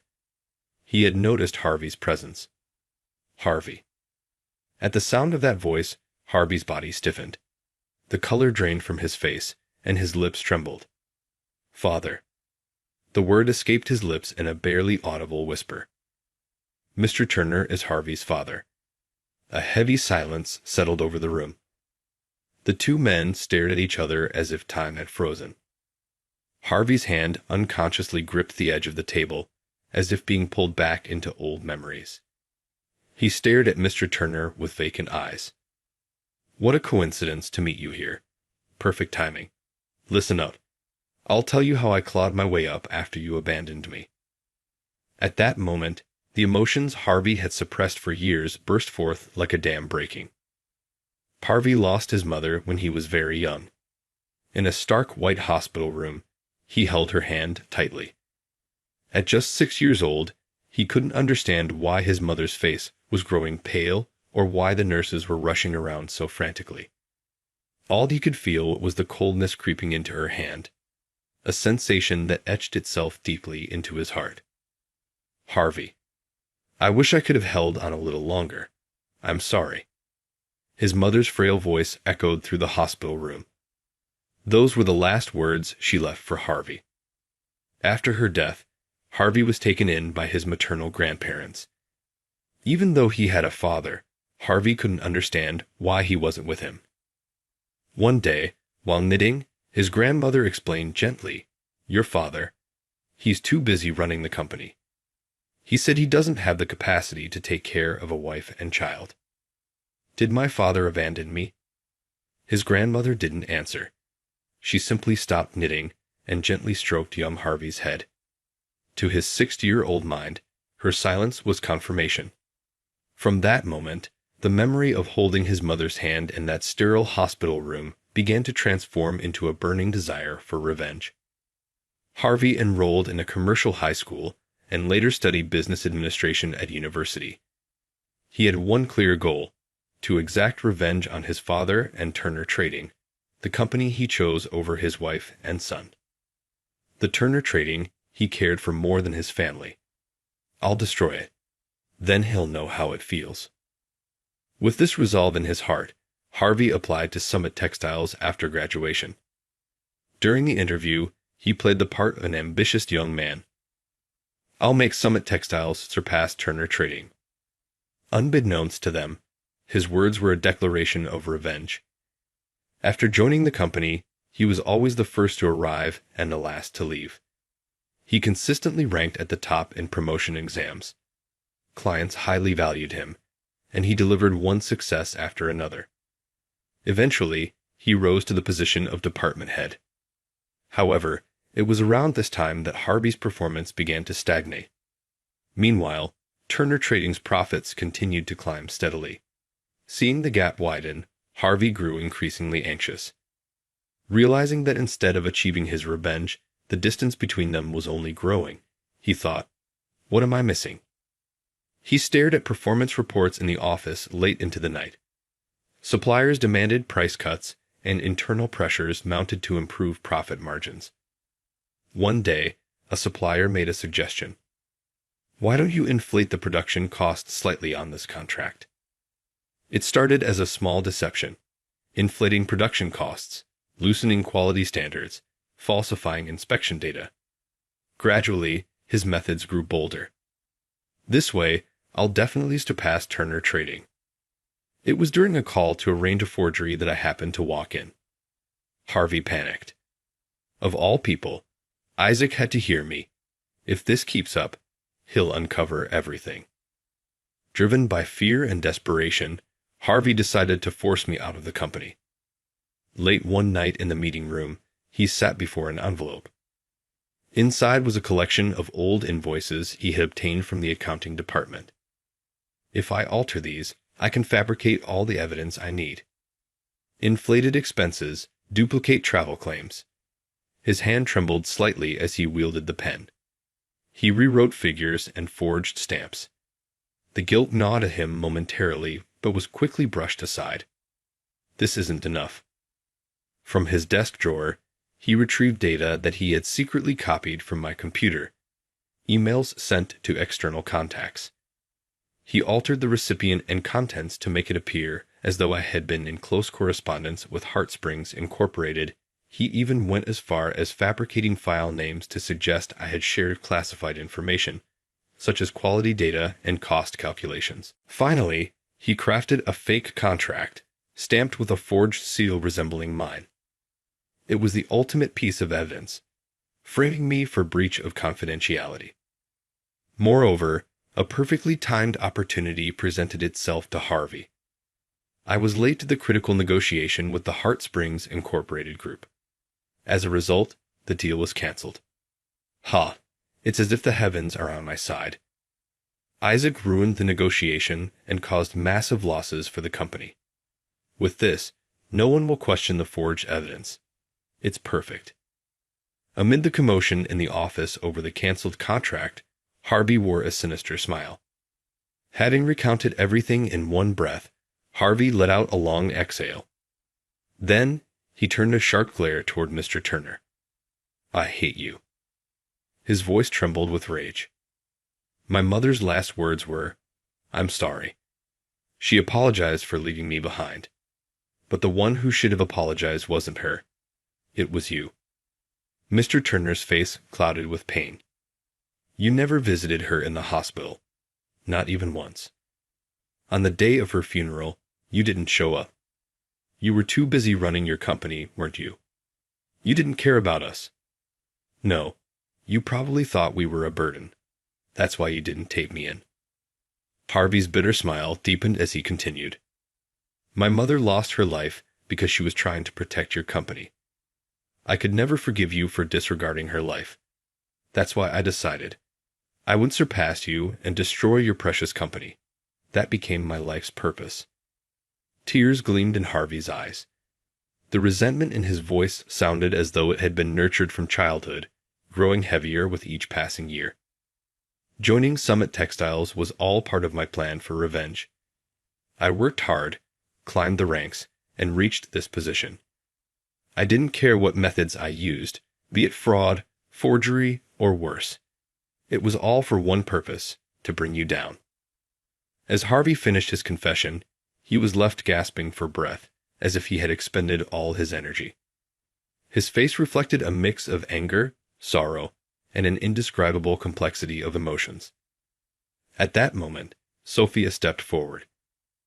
Mr. Turner, I apologize. I know you asked me not to say anything, but I believe it's time to share the truth.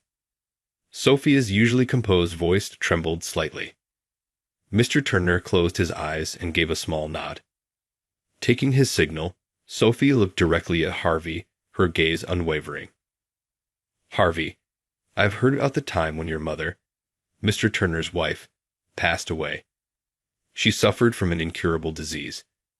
Mr. Turner searched tirelessly for treatments.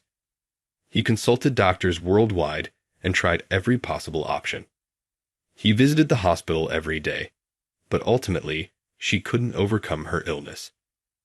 Harvey's expression shifted subtly. I was asked not to reveal this, but I believe you have the right to know. Your father, Mr. Turner, did everything he could to save her. A heavy silence settled over the conference room. The long years of distance between father and son made the quiet even more profound. And regarding why you weren't taken in by Mr. Turner, I'd like to explain that as well. Sophia continued cautiously. Harvey's gaze snapped toward her, his eyes searching for answers. Sophia took a deep breath and chose her words carefully. Your mother's parents were strongly opposed to her marriage to Mr. Turner from the beginning. They thought he was too young and unstable as a businessman. Despite their objections, they married, but the tension never disappeared. Mr. Turner's face twisted with the memory of that pain. After your mother passed away, your grandparents insisted, we will take Harvey in. Someone consumed by business cannot care for a child. They demanded that Mr. Turner sever ties completely. My grandmother said that. Harvey's voice trembled. Yes, Mr. Turner tried to persuade them, but they refused, saying it was karma for causing their daughter's death. Even his request to have occasional contact with you was denied. The only thing he could do was watch over your growth from afar. Harvey's expression was overtaken by surprise at Sophia's words. She stepped forward, meeting Harvey's gaze directly. In her eyes burned a steadfast determination. However, Mr. Turner never abandoned you. When you wanted to attend a commercial high school, he anonymously covered all your tuition through a scholarship. The same was true for your university education in business administration. You might believe you achieved everything through your own efforts, but the truth is, he was always there, supporting you. That can't be. Harvey's voice shook. When you joined Summit Textiles, Mr. Turner was worried but said, if it's the path Harvey chose, it must have meaning. He chose to continue supporting you from a distance. With every promotion, he celebrated silently. That's my son, a hard worker, just like me, he'd say. But he couldn't tell you any of this. All he could do was quietly watch your progress. Sophia's voice grew stronger as she spoke. Tears streamed down Harvey's face. Sophia turned to glance at me briefly before returning her gaze to Harvey. And the man who saved Mr. Turner's life, your father's life, was none other than Isaac, the one you wrongfully forced out. Despite the critical importance of his business meeting, he sacrificed everything to save a life. That act reflects the very value your father has cherished, compassion for others. Yet you framed and exiled Isaac, the person who embodied the heart your father values most. The room was enveloped in deep silence. Harvey's shoulders began to shake as his tears continued to fall, his emotions overwhelming him. Father. The words escaped Harvey in a hoarse whisper. This wasn't how it was supposed to be. Harvey's words faltered, and he lowered his head. Tears quietly streamed from his eyes. I've been so wrong all along. His trembling hands covered his face, his voice shaking with emotion. Father, I've been wrong all along. It was the voice of a child seeking comfort from a parent. I've hated you for so long. I blamed you for everything, losing my mother and leaving me behind. I thought it was all your fault. But I didn't know anything. I didn't know you tried to save her. I didn't know you wanted to take me in. And I didn't know you were watching over me all this time. With a trembling voice, Harvey spoke these words as he bowed deeply. I'm sorry. My hatred for you drove me to do unforgivable things. I committed fraud to boost the company's numbers. I drove Isaac out of the company with fabricated evidence, all to get revenge on you. But I was wrong. My actions hurt innocent people, including the man who saved your life. I've been such a fool. Harvey's words faltered. At that moment, Mr. Turner's large hand gently rested on his son's shoulder. Harvey, the one who should be apologizing is me. At the sound of his father's voice, filled with deep affection, Harvey lifted his face. Father, I failed to protect you. I couldn't save your mother, and I couldn't hold on to you. As a businessman, I was able to secure the livelihoods of my employees. But I failed at the most important thing, bringing happiness to my own family. Watching you grow from afar, unable to be by your side, was a torment I can never describe. But that was the price of my own failings. Mr. Turner gazed at Harvey, his eyes brimming with tears, ready to spill over at any moment. Large tears rolled down Harvey's cheeks. Father, please let me start over. I'll return to Summit Textiles and reveal all the wrongdoing. I'll apologize to everyone I've hurt. I'll choose the right path, the one my mother would have been proud of, and I'll walk it. Hearing this, Mr. Turner gave a gentle nod before pulling his son into a firm, heartfelt embrace. For the first time in decades, father and son were united by a genuine bond. Sophia and I watched the scene in silence, moved by the reconciliation before us. The golden light of the setting sun streamed through the conference room window, casting a warm glow on the two of them. Harvey turned to me. Isaac, I owe you an apology as well. My foolish actions caused you so much pain. There's no need. I understand your feelings now. Sophia quietly opened the door to the conference room. Gently encouraged, Harvey stepped out into the hallway. As I watched his retreating figure, I silently wished for him to find his way down the right path. 3 months passed. At Summit Textiles, a large-scale internal investigation was launched following Harvey's revelations. He confessed to all the wrongdoing without hiding anything, taking full responsibility. He stepped down from his position and chose to start over from the factory floor. This time, I want to truly honor the dedication of the craftsmen on the factory floor. Harvey's expression no longer showed desperation or resentment. Instead, he approached each step of the process with sincerity, determined to regain the trust he had lost. Gradually, Harvey also began rebuilding his relationship with his father, Mr. Turner. At a recent technical exchange event, where craftsmen from both companies showcased their skills, Mr. Turner sought Harvey's opinion. Harvey, what do you think of this weaving technique? There's still room for improvement in balancing sustainability and quality. Seeing his son's passionate engagement, Mr. Turner nodded with evident satisfaction. It seems Harvey has truly found his way back to the right path, Sophia murmured softly with a smile. I nodded quietly. Even if one strays from the path, the courage to recognize their mistakes and make amends ensures they can always start anew. Harvey's transformation spoke volumes about that truth more eloquently than words ever could. Meanwhile, my work at Turn Trading was going smoothly. Since the incident with Harvey, my dedication to the field had garnered recognition from Mr. Turner. I was now entrusted with large-scale projects in the Middle East and Southeast Asia. Isaac's proposal for the eco-friendly new material has received high praise, Sophia said, spreading out the reports. Her satisfaction was evident as she reviewed the sales figures, which had increased by over 200% compared to the previous year. Sustainability isn't just a buzzword, is it? One of the new employees remarked in awe. I smiled. No, it's not. Balancing environmental considerations with quality may seem like contradictory goals, but achieving both creates true value. Mr. Turner had been watching over my work with warm approval. Thanks to Isaac, our company has started to change. During the recent management meeting, I felt a bit embarrassed when those words were said. Still, I felt a sense of fulfillment. Prioritizing quality while being environmentally conscious is by no means an easy journey, but by sincerely engaging with the craftsmen and continuously listening to the voices of our customers, I believe the answers will always reveal themselves. With that conviction, I had to work every day.